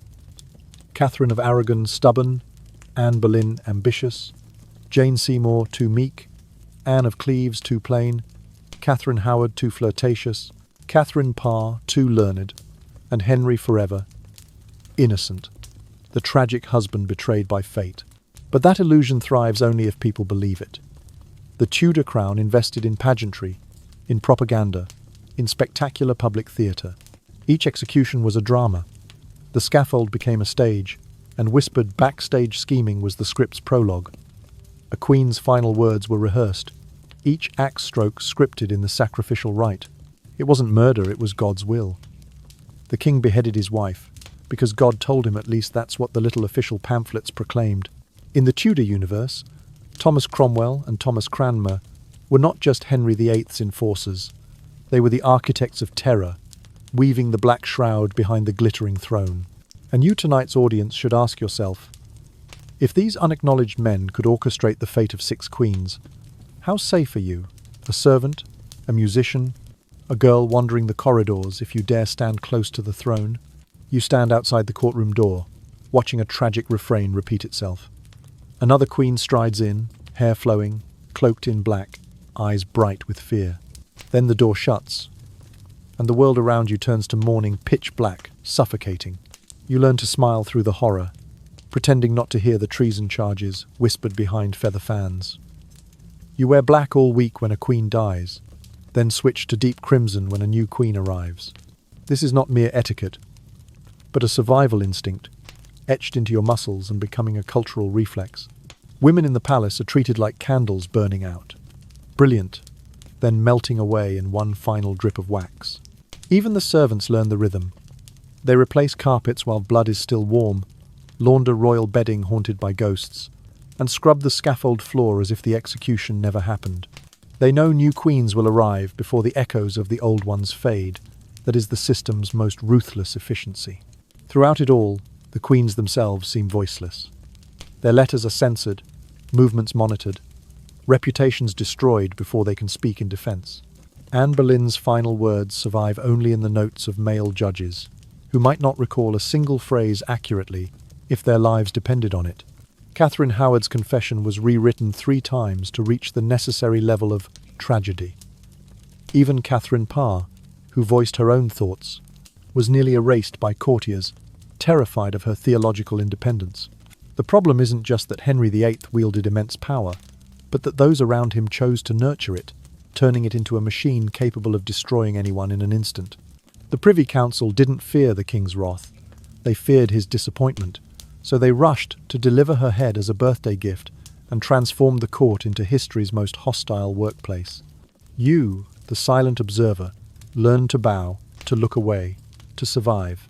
You pretend ignorance because any other choice is too dangerous. So no, the court didn't learn from these tragedies. They only became more adept at hiding them, rewriting history, smoothing away every wrinkle of the past. The men who helped depose one wife are the same men planning the next wedding. The ink on one coronation still wet while jewelers polish the next crown. And the cycle continues. Because behind every king who built his throne on his wife's life, there is a small army of advisors ready to hand him the executioner's axe. Now you, the girl on the palace fringe, not a queen, not even a noble close enough to feel the crown's heat, yet far enough that the stage lights don't burn your eyes, begin to understand one truth. To survive in Henry's court is to master the rhythm of terror and never forget the next step in the dance. You have watched the parade of queens from the sidelines, seeing them step forward in silk and fall back in blood, and you begin to notice something deeply unsettling. A pattern, a nightmare on endless repeat. One woman after another, different names, costumes and titles, yet the same story written in slightly different ink. This is no random coincidence. This is a system, 6 wives, 6 cautionary tales. Each one is a mirror reflecting the others. You start to realize Henry VIII didn't just have a string of unlucky marriages. He had a procedure, a methodical, ruthless cycle, starting with infatuation, peaking at the coronation, and ending in ruin. The only variable is how fast it all unfolds. It began with Catherine of Aragon, the exemplar of endurance. She gave him 20 years of loyalty and a daughter, but no son, the only failure that forever defined her legacy in Henry's eyes. Catherine was not submissive in a lifeless way. She shone like a star. Not traditionally pious, she nonetheless held formidable political sway. She won the crown, yet had to burn her kingdom to keep it. Her crime was not heresy or adultery, but reminding Henry that a woman could wield power and still strip him of control. Then came Jane Seymour, playing her hand perfectly, obedient, sweet, and conveniently dying before the bigger tragedy could strike.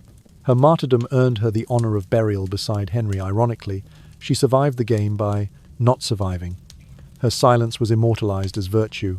Anne of Cleves escaped disaster by knowing precisely when to step aside. She didn't try to charm Henry, but saw the writing on the wall and moved away before the throne became her tomb. She was the lone surviving ex-wife, proof of the leave-on-time strategy. Catherine Howard's tragedy was speed. Too young, too impulsive, utterly unprepared for the harsh spotlight of court. She strode into the lion's mouth thinking it a ballroom, only to be swallowed whole. Catherine Parr, scholar and devoted caregiver, nearly died from reading the Bible in English. She outlived Henry, yes, but that very victory ended her life too, because pampering the throne demands not merely survival, but a life's ultimate price. So here you stand, seeing the threads connecting them. Each woman entering Henry's orbit with a different strength. Faith, intellect, beauty, obedience, and all punished for it. Not for being unfit to be queen, but for succeeding in ways Henry neither anticipated nor could control. You have to be just enough. Smart, but never smarter than him.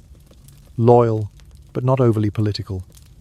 Beautiful, but not scandalous. Fertile, but not too assertive. Any step outside that narrow corridor of just enough means you are gone. And the king remains the same, initially charming, affectionate, lavish in praise. He writes poetry, gives gifts, whispers sweet promises. Every new queen is confident she's special, different, that she will tame Henry, understand him best, save him from himself. For a time, maybe she does. But it never lasts, because Henry is not seeking a partner he craves, a validation. When a wife no longer reflects his power and pride, whether due to age, disagreement, or simply giving him a daughter instead of a son, he moves on. He doesn't just replace them, he erases them from history. Catherine of Aragon was demoted to princess, her daughter Mary declared bastardy, her titles struck from the rolls. Her portraits were burned, her motto incinerated on tapestries. Even Jane Seymour, lauded as the most beloved queen, ended up reduced to a monument just Mother of Edward. No one remembers her for anything else. These queens are victims of Henry, and of a culture that glorified his power, nurtured his ego, and condoned his violence. Worse, they were pitted against each other. Catherine against Anne, Jane against Anne's memory, Catherine Howard against Catherine Parr. Even in death, they were compared, ranked, judged like contestants in a never-ending pageant with impossible rules. What about their daughters? Mary, Elizabeth. Ironically, Henry spent his life desperate for a son, yet his daughters, his disappointments, outlived everyone. Mary ruled ruefully. Elizabeth ascended the throne burdened by legacy. They inherited the crown not by choice, but because they were all that remained after the storm. And they learned to be just enough. Intelligence sharp enough to protect themselves. Loyalty steady enough not to enrage the king. Personality measured enough not to be deemed useless.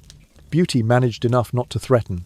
You picture Mary in resplendent morning gowns, the tolling of penitential bells echoing through a shrunken court. Then Elizabeth, who wore the cloak of virginity to survive, weaponized solitude, and etched her name into history not as a king's wife, but as an independent queen wielding power without a man's throne. So now you get it, don't you? In this royal drama, every woman learned to be just enough.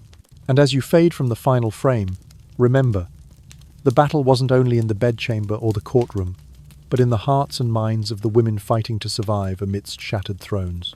You're looking at 3 reigns. Edward ruled for 6 years, Mary for 5, and Elizabeth for 45.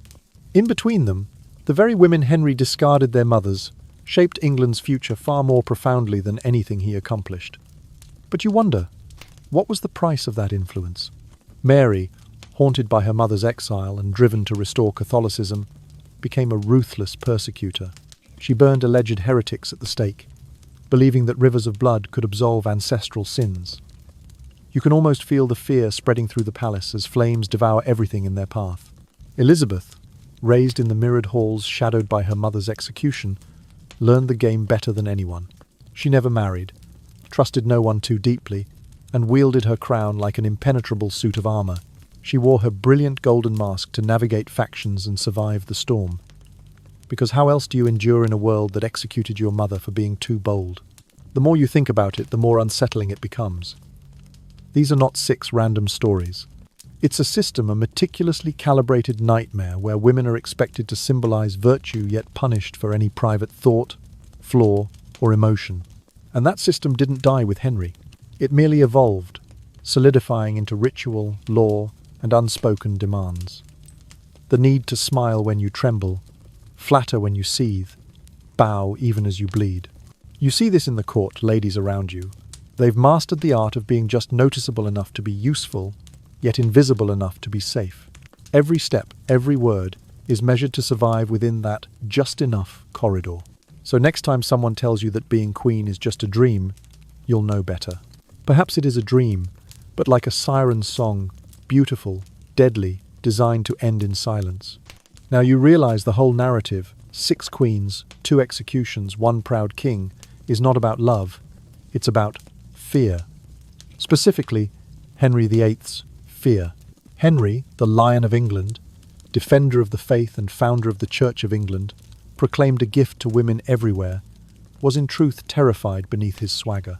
Not the kind of terror that makes you run screaming, but a smouldering dread that corrodes you from within. And like all powerful men who conceal their weakness behind armor, Henry wielded fear like a sword, striking first so he couldn't be struck. You start to see it whenever you look past the crowns and ceremonies. The splendor is a mask. The politics is distraction.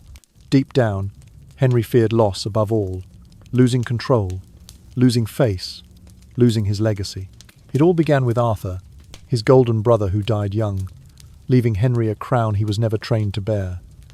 The moment he ascended, the spectre of inadequacy dogged him like a ravenous hound. Then Catherine of Aragon couldn't give him a son, and that fear roared back to life. He tried to bury it under tournaments and lavish feasts, only to have it revive with each stillborn child. Every miscarriage reignited the doubts.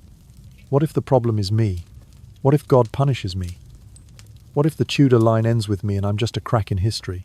So he blamed Catherine first, then Anne Boleyn, then the Pope, anyone who gave him cause to dispel his terror. Yet when Anne too lost her final child, Henry sank into horror. No male heir. He turned every miscarriage into damning evidence. Evidence of witchcraft, betrayal, sin. He could not accept randomness. Randomness did not fit the mind of a man obsessed with divine power. Instead, Henry wove narratives that always cast him as the victim, the wronged husband, the pitiable king besieged by unfaithful women. And if you think that fear would fade with time, think again. As age advanced, his body betrayed him. His leg festered, his once proud frame swelled. He could neither ride nor dance, not even walk without aid. Such decline would devastate anyone. But for Henry, whose identity was built on masculine vigor, it was unbearable. Thus, his fear sharpened and turned cruel. Catherine Howard bore the brunt.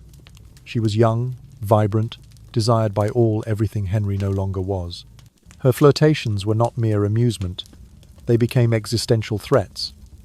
If she laughed with a courtier, he was inadequate. If she penned a note, she mocked him. He couldn't bear the notion someone might love another more than him, so he punished her publicly and brutally. It wasn't just an execution, it was a warning. Don't anyone remind me that I'm mortal. Even Catherine Parr, the calm, astute 6th wife, unsettled him. She arrived as a safe bet, yet the fear lingered.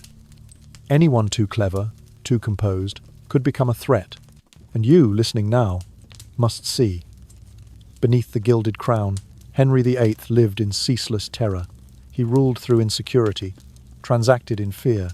Every wife, every beheading, every divorce wrote a chapter in the tragic tale of a king, utterly consumed by fear. Fear of loss, of impotence, of obscurity. You remember those quiet evenings when Catherine Parr would open her English Bible and flip through the pages with such focus? Indeed, her theological interests, not because she aimed to found a new church, but simply because she read and questioned, terrified Henry. He, who once penned treatises defending the Catholic Church, could not stand being outsmarted. One night, he ordered her arrest on charges of heresy, determined to silence her until she said what he needed to hear. "I am merely distracting your majesty from your pain," she whispered, and as always, flattery calmed his rage. He rescinded the arrest warrant, allowing her to live another day. But that near-death experience revealed Henry's mindset in his final years. Paranoid, defensive, ready to erupt at the slightest polite disagreement. Worse, his fear wasn't felt by him alone. His advisors, courtiers, even his own wife, saw the dread behind the throne and adapted. They flattered him more, concealed bad news, deftly handed him compliments anyone daring to challenge Henry's narrative, took the direct route to the Tower of London. Foreign ambassadors tread lightly around his fragile pride. They sent pompous portraits, letters brimming with lofty titles, gifts that bolstered his self-image. Everyone participated in this grand charade, because Henry VIII's fear of being forgotten was too dangerous to speak aloud. And he wasn't entirely wrong. His beloved son Edward died young. His Anglican church splintered into factions he scarcely recognized. The Tudor dynasty ended with Elizabeth childless and famously single. The legacy he tore his realm apart to safeguard died with her. He destroyed 6 marriages, executed 2 queens, and redrew Europe's religious map, all to avoid oblivion. Yet the future he dreaded still arrived. Ironically, blood-soaked terror made Henry immortal. Historians still debate him. Sculptors still carve his likeness. His tragedies replay on stage, screen, and in novels. We remember Henry VIII not for wisdom or compassion, but for his terror that made him a monstrous monarch. You begin to see the pattern not unique to Henry. You've witnessed how fear of losing power turns powerful men into captors of women. This is not merely history but human nature. She wears the velvet crown, he wears the fear. His wives were never the problem, they were collateral. Yes, Henry VIII left his mark, but not the one he wanted. He sought eternal glory. Instead, he became a cautionary tale. A man who built an empire on fear and called it love. For Henry, love always circled back to the womb where queens remained silent beneath the weight of birthing heirs. In his world, reproduction was not private. It was monarchy's heartbeat. Any woman too close to the Tudor throne forfeited her right to be herself the moment she crossed the palace threshold. Here, you were not expected to have opinions only to bear many sons, ideally in rapid succession to avert civil war when the king died. Whispers swelled with pride. A queen's worth measured by robust princes. Nothing else mattered. Not beauty, not intellect, not loyalty. If your body could not fulfill that one task, you ceased to reign. You are not merely a disappointment, you are deemed a fool. No matter how strong you are, none of that matters. Catherine of Aragon endured exile, betrayal, and unending sorrow, yet her greatest failure was her inability to bear Henry, a surviving prince. Thus, she was discarded, like broken china. Anne Boleyn, though she gave birth to Elizabeth, an intelligent and resilient princess, could not erase the stigma that bearing no son meant divine disfavor. Her final miscarriage sealed her fate. Jane Seymour, the only wife to deliver a prince-baby Edward, could not escape tragedy. She died 2 weeks later, yet her reputation was instantaneously sanctified in Henry's eyes. The others faded into oblivion or worse. The pressure was neither subtle nor romantic. It was a brutal scientific experiment. Conceive, deliver a son, or be erased. When you became pregnant, the entire court fixated on you like a surveillance apparatus. Your meals were screened, every morsel measured for perfect nutrition. Your attendants did not serve you. They logged every breath and every flutter of your womb. The only whisper echoing through the palace was not "radiant queen," but "will it be a prince?" Every conversation circled that tiny bump. Do you feel him kick? Your Majesty, do not dare abort. Political fever burned just as fiercely. Even garments became instruments of coercion. Maternity gowns, cut modest but stiff, bore embroidery of reproductive symbols, ruby pomegranates, twisting vines, Madonna and child as silent reminders that your sole purpose was to bear a prince. If your bump drooped too soon or bleeding came too late, the blame was always yours. Never genetics, never stress or medical ignorance. An unspoken law declared, fail to birth a son, and you have failed utterly. That failure often came with punishment. They whispered about Anne's last pregnancy. Was it mere misfortune or proof she'd fallen out of favour? Scholars might debate, but for Henry, no medical analysis was needed. Blame was etched in the wife's body. Likewise, when Catherine Howard's head fell, she had no chance to explain. A failed pregnancy could condemn you instantly. You realize you walk a tightrope like an acrobat. One misstep and you're off the stage of power forever. Every eye watches your heartbeat and every curve, not for genuine care, but for fear and ambition. Bore a son, and you're temporarily safe, for Henry always finds a new pretext to sever your ties. Bear a daughter, and you find yourself on the execution platform days later. This is not a love story, but the cruelty of power. Survive, produce a male heir, and utter only, "Yes, Your Majesty." That is the art of the Tudor court. No matter how formidable you are, the moment you enter his birthing room, you cease to be human. You become a test subject, a royal mandate to fulfill or be obliterated. Some claim Anne was carrying a prince miscarried from stress after Henry's affair with Jane Seymour became public. Others insist it was a stillbirth, or worse, that she never conceived and feigned symptoms for sympathy. Whatever the truth, the result was the same. No prince, no safety, only silence. Soon after, the executioner's axe fell. It's chilling how medical ignorance fueled superstition.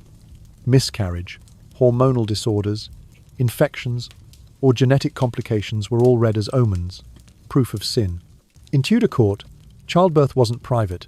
It was a national biology exam with high stakes. Pregnancy turned you into a living surveillance camera. Your meals were vetted, every step recorded, every heartbeat monitored.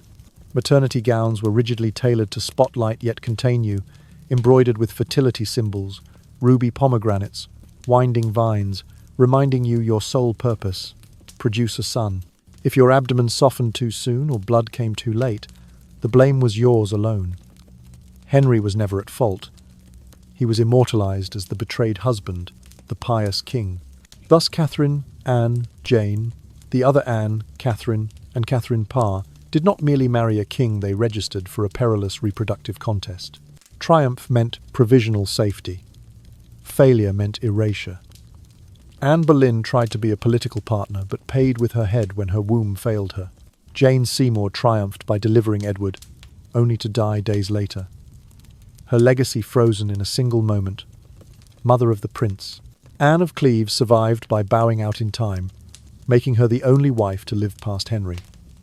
Catherine Howard, impetuous and untested, stepped into a lion's den, thinking it a ballroom, and paid with her life. Catherine Parr, scholar and writer, defied norms to discuss theology, nearly lost her head, then died of childbirth complications soon after her own pregnancy, leaving her daughter motherless. Rejoicing feasts and triumphant processions all hinged on one question: is it a son? The palace was more like a trial by fire.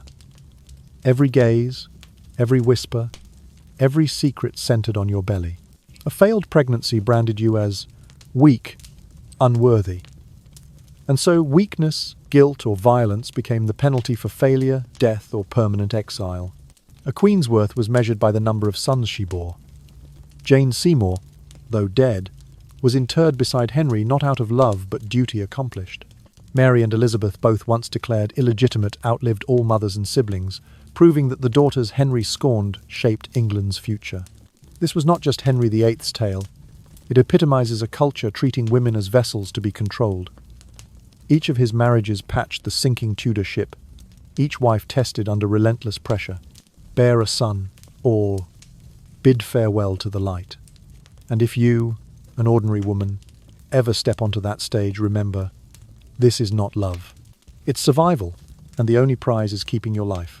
Even Elizabeth, despite her razor-sharp intelligence, spent half her reign sidestepping the words marriage and childbirth, like dodging poisoned arrows. She understood that a single pregnancy could ignite her reputation or snuff out her life physically and in the public eye. So she never gambled her autonomy on it. You begin to realize why Elizabeth donned armor in public, styled herself as married to the nation, and even declared herself the Virgin Queen. She was born into that maze of power and saw right through every intricate trap of the game. Elizabeth knew better than anyone that the womb was never a throne, it was a snare. Beneath layers of velvet and Latin hymns, what lay underneath wasn't regal splendor but suffocating survival, especially for women. Becoming queen beside Henry VIII wasn't about ruling but about navigating a scalpel-lined labyrinth. You weren't a sovereign, you were a performer, a pacifier, a pretender. Every coronation, parade or banquet was a stage act, while behind the tapestries whispered deals and exchanged glances like bribes. Women learned to stay a step ahead of any gesture from the king, for a single flick of his hand could end their lives. So how did they survive? By becoming tacticians. They schemed out of necessity, not malice. Maids became confidants, ambassadors turned informants, and coded letters slipped past attendants. The gilded palace was a battlefield, and women weren't spectators. Take Catherine of Aragon. She wielded a loyal Spanish network even before the English court. When Henry exiled her, she kept lines of communication open, refusing silent submission, standing as a symbol of relentless resistance. When she knelt before Henry in court, arguing her marriage's validity, it wasn't just a heartfelt appeal but a masterclass in public manipulation, testing reactions, gauging public support.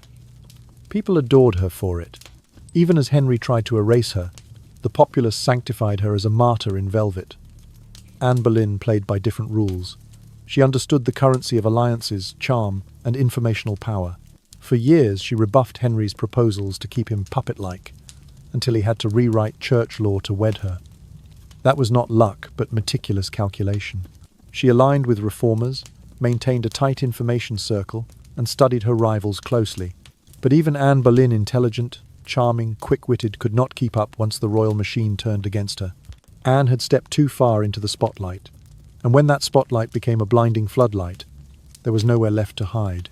Scrutiny made her vulnerable. A rumor, a misplaced glance, and the gears of destruction began to turn.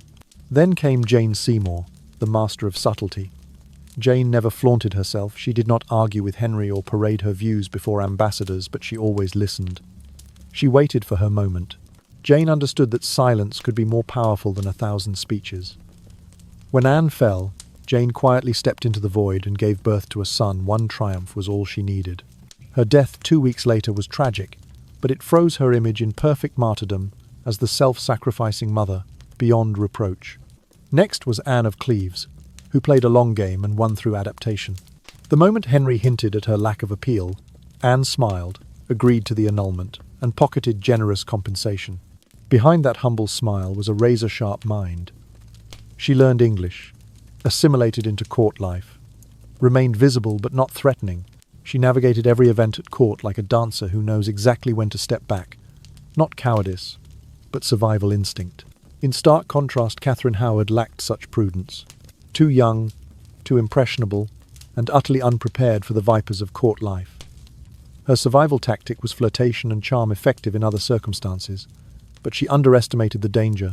She failed to build networks or guard her secrets. She believed youth would shield her, only to be crushed by the very realm she captivated. Then there was Catherine Parr, who read the room like a grandmaster reads the board. She knew who in court was Catholic, who leaned Protestant, and who whispered in Henry's ear at bedtime. She deftly wove reformist ideas into religious discussions, never overstepping the mark until she achieved her goals.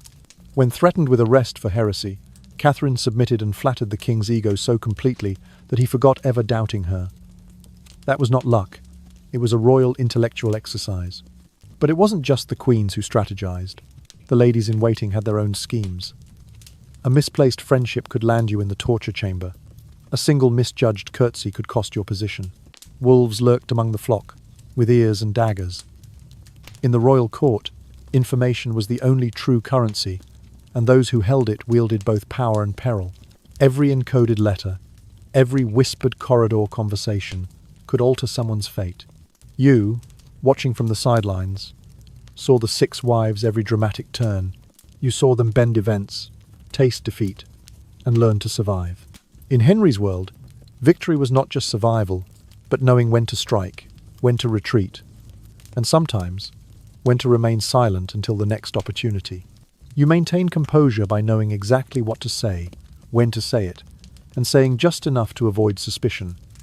You cannot simply be loyal, you must be seen as loyal. That means controlling every gesture, every expression, every stitch on your gown. Everything is political. The jewelry you wear can symbolize allegiance to a queen. The embroidered pattern on your sleeve can link you to a faction. Even a fleeting glance in the wrong pew can brand you a traitor. The court is not a place, it's a performance. Every woman there is an actor, and their lives depend on never flubbing a line. It isn't just about avoiding death, but protecting the scant autonomy you can earn. A secure marriage, a daughter sent to a good household, a brother granted office.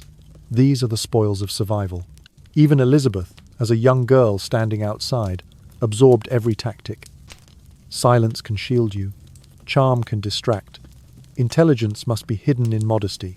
The legend says those women were powerless, dragged into history by a mad king, then left to die in the dust of ambition. But no, they were trapped in a ruthless system, doing whatever it took to survive, with courage, cunning, and the unshakable awareness that one misstep could be their last. Because being queen is not game over, it's the most dangerous square on the board. As Henry's final days approached, the palace corridors reeked of disease and dread sweat, infection, something undefinable. Not only was Henry dying, but the entire court was collapsing under the weight of secrets and rot. In his final years, he lived mostly in his bedchamber, bloated, festering, like a wax statue in clothes that no longer fit. His appetite remained, but his body wasted away. The air around him thickened with fear. Everyone knew death loomed, but dared not speak it.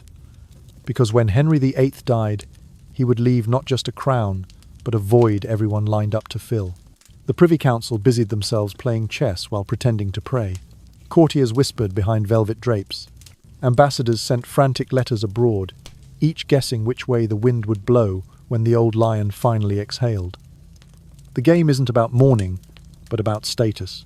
And the women, ever observant, knew a gentle farewell could swiftly become a political trap. Meanwhile, the royal machine accelerated. Official statements about the king's health issued with surgical vagueness. He is resting. He is attending to state matters. He is receiving spiritual counsel. In truth, he writhed in bed, unable to walk, barking at servants, sores festering, mood swings savage. He was no longer the man who once danced in tournaments and composed music as the Golden Prince. And yet, no one dared displease him. He was more than king, he was a smoky spectre, a demon of power whom all dreaded. In that world, a woman had to tread carefully, just prominent enough to be useful, yet invisible enough to be safe. And you, performing in this play, understand there is no spotlight that shields you, only wisdom and knowing when to be silent. You see, he was a force, a system, a legend no one dared admit had cracked too soon. So the court kept its routine. Musicians still played, cooks still planned feasts, courtiers still fought over titles and lands. Just a few rooms away, the once mighty king lay wheezing, half god, half corpse, both relic and tyrant. This is the moment public image and private decay collide.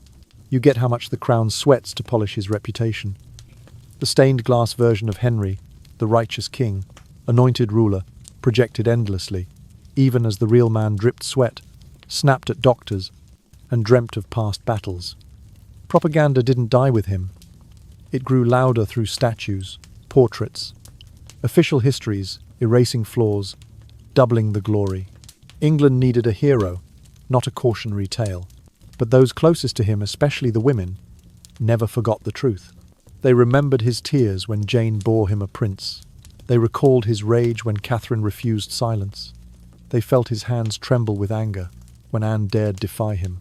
They remembered the screams, the deadly quiet, the way he shackled love into chains and wielded power like a blade. Even in his final gasp, the rules held. His last queen, Catherine Parr, played her part with surgical precision, reading scripture, rubbing his swollen limbs, offering comfort with robotic detachment. She didn't pity him. She managed her own survival, knowing that the moment he died, her fortune could vanish if she hesitated. And his children? Little Edward, like porcelain dawn, surrounded by tutors and hope, too fragile to grasp the storm ahead. Mary and Elizabeth, the surviving daughters, were legitimated and disenfranchised in turn, at Henry's whim. Their futures hinged entirely on who seized the throne once he exhaled his last. An era ended, but no one danced on the grave. His wreckage still lay frozen in the strained smiles of courtiers. Amid the frantic alliance shifts, they avoided eye contact as they served his meals. Everyone continued the royal drama, feigning solemn funerals, pretending the finale was just another glorious chapter. But it wasn't glorious, it was absurd. A man who tore apart a church for divorce, executed wives like vermin, couldn't tolerate dissent or weakness. Now, in his final days, he was nothing but frailty. No beloved spouse, no rightful heir, just the stench of his own failures and the terror he never dared voice. When he finally died on the 28th of January 1547, the news spread not with grief, but with relief. Quiet, careful, trembling. Bells tolled, prayers rose, but behind the ceremony, everyone scrambled for his estate, rewrote records, drafted wills like weapons. Henry's body may have been sealed in lead and velvet bound on its journey to Windsor, but his real legacy shattered into pieces. A culture of fear, obedience and silence seeped into every later throne room, every debate over women's rule, every whispered question. Can a woman wield power unpunished? Henry may be gone, but the machine he built keeps running. If you were one of his wives, or just one of the unlucky women forced to watch, you don't need a funeral to remember him. You carry the scars. Even as the king lies buried deep in St. George's Chapel at Windsor, beside the wife he lost before she could disappoint him, the echoes of his reign still reverberate through every corridor. He will never walk again, and his wives have either vanished or faded away. His children now serve as pieces on a larger chessboard, yet somehow he remains present, not in flesh, but in policies, customs, and the pain etched into the marrow of the court. Every corner of England still bears bruises from Henry's obsessions. And for women, especially those near the throne, the rules never change, only the names shift. Look at how the court treats his widows and princesses after Henry's death to see this most clearly. Catherine Parr barely outlived him, remarried, gave birth, and then died. Her story should have ended there, but she could not escape being remembered as Henry's wife. Her personal legacy was absorbed into his larger one. The court rewrote her story. She became the gentle consort, the wise nursemaid, a footnote to his demise instead of the intelligent reformer she truly was. In contrast, Elizabeth learned from it all. She glides through the court like a crown-wearing ghost, silent, observant. Every meeting was a chess move, every alliance a calculated risk. She had been imprisoned, accused, interrogated, even locked in a tower by her own sister. She saw firsthand what happens when a woman brushes against power without the shield of marriage. So she decided she would not be a normal queen. She would be the queen. Yet even at the height of her rule, Henry's whisper lingered. Thankfully he was gone, but his expectations clung to her like dust. Everyone wondered, whom would she marry? Could she safeguard the dynasty? Could she bear a prince? Nobody wanted another succession crisis. They longed for a neat male line, just as Henry had craved. When Elizabeth declared she would remain single, courtiers laughed, assuming it was a coquettish phase. But she meant it. Elizabeth had seen marriage not as safety, but as a trap. It reveals your every flaw. You see, marriage in her world didn't protect, it exposed. And Elizabeth wasn't afraid of exposure, she turned it into armor. She was raised amid the ruins of 6 queens, like a fledgling huddled in a storm's eye. Her childhood wasn't a fairy tale, but whispers in corridors, alliances severed, and ornate bodices soaked in silent blood. She knows what it feels like to be branded a harlot for her mother's sake, to become a political burden simply for being a woman viewed as a vessel rather than a ruler. She doesn't just carry that history. She wears it daily like invisible armor, stitched together by a blade of silence. So she refuses. She rejects every suitor, every treaty that trades her womb. She flirts, negotiates, and performs rituals, but never gives herself away. This drives the kingdom's masterminds insane. Yet it grants her something no woman before ever had: control over her body and fate. That power isn't without cost. Elizabeth is scrutinized more than any king before her. Every choice, her gowns, speeches, even her friends, is dissected. Rumors swirl about Robert Dudley, infertility, her chastity belt, or her alleged manipulations, all whispered behind gilded screens. You'd think holding the crown was enough, but after Henry VIII, Never Island women are still measured by what they offer men, even when they wear the crown. Elizabeth spent her life balancing Henry's colossal legacy with the golden age she aspired to build. Yes, she steered a prosperous England, with bold exploration and naval might, but she also had to mend a fractured system, a realm divided by faith wars, shackled by obsolete laws, stained by her mother's blood and countless others. She ruled brilliantly but never escaped Henry's shadow. Then she saw the pattern repeat among her successors. Henry may have departed, but his cruel blueprint remains. Marriage is still politics, fertility still determines destiny. Queens, consorts or regents, all must walk the tightrope between sanctity and seduction, silence and symbolism. When they falter, the world blames them, never the men or the system, and she realizes, was Henry the disease, or merely its symptom? He didn't invent misogyny, but he sculpted it into an inseparable work of art. His reign didn't just mirror patriarchy, it weaponized it. That we speak his name more loudly than any woman he destroyed speaks volumes about that weapon's potency. Yet a change is stirring. The silent armor no longer suffices. Women are beginning to tell their own stories. You stand under the museum's fluorescent glare, eyeing the exhibits and realizing a truth. These 6 women's stories deserve more than the simple rhyme of divorce, beheading, death. Divorce, beheading, survival. Divorce, beheading, dying too young. They weren't mere footnotes in tragedy, they were living, breathing individuals with dreams, intellects, pain and survival strategies. The real nightmare wasn't marrying a monster, but a world that pretends he wasn't one. Now, centuries later, you're here. Stark lights, vigilant guards, and a small placard reading Henry VIII beside his bloated, self-satisfied portrait. Tourists snap selfies. School kids giggle when the guide announces, "This is King Henry VIII. He had 6 wives." And the punchline's delivered, 6 wives, can you imagine? You can't laugh. You know the bloody price behind that number. 2 executed, several exiled, some surviving only to die in childbirth. Today, we'd call that a human rights atrocity. Yet history swoons over Henry. Books, documentaries, statues, paintings, everyone knows Henry VIII, but no one recalls half his wives' names. People love his story because it's loud, because it reshaped Europe, because it's notorious. His wives? Marginal footnotes. Anne Boleyn, the rebel reformer, turned alleged lunatic. Catherine of Aragon, the public divorcee. Jane Seymour, the compliant queen whose timely death froze her in perfection. Catherine Howard, the flirty teenager. Catherine Parr, the scholar. Queen forced into meek survival. Anne of Cleves, the portrait. Perfect diplomat who escaped beheading. You want to vault glass cases, tear down labels, and center their narratives. Why is Parr's theological work shelved alongside Henry's little devotional tracts? Why is Anne of Cleves reduced to a diplomatic blunder? Why is Howard's age branded next to adulterous? Our remembrance of Henry VIII mirrors our civilization. Men memorialized, women as cautionary tales. But within these halls flicker different lights.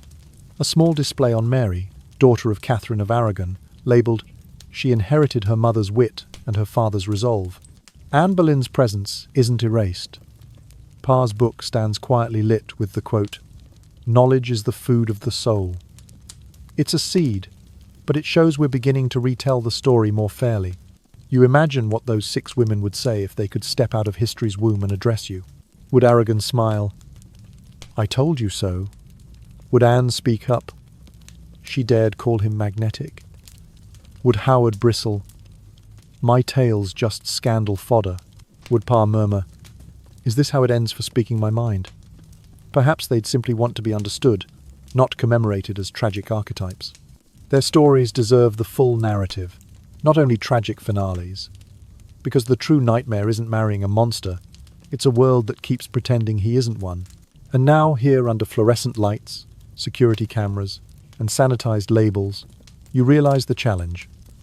Rewriting history not as entertainment, but as justice. Now, close your eyes just a little. Not all the way. Just enough to blur the museum lights to soften the edges of Henry's portrait. You're not in the present anymore. You've slipped somewhere else. Somewhere dim and flickering, scented with beeswax and secrets. Maybe it's Whitehall, maybe Greenwich, maybe a hallway paved with worn stone and whispered regrets. You almost hear the clink of goblets, the rustle of layered silk, the echo of footsteps crossing history. And then you see her, a woman, alone. Not one specific queen, but all of them. Catherine, Anne, Jane. She sits at a writing desk, quill in hand, staring at parchment she knows may never be read. A letter? A prayer? A line of Latin verse? Whatever it is, it's just for her. Because no matter the crowns, no matter the trumpets and feasts, this is what her life was. Survival through silence. Identity stitched together in ink and willpower. You've heard her story before. The temptress, the martyr, the peacekeeper, the rebel. You've seen her in corsets and crowns, played by every actress on every stage.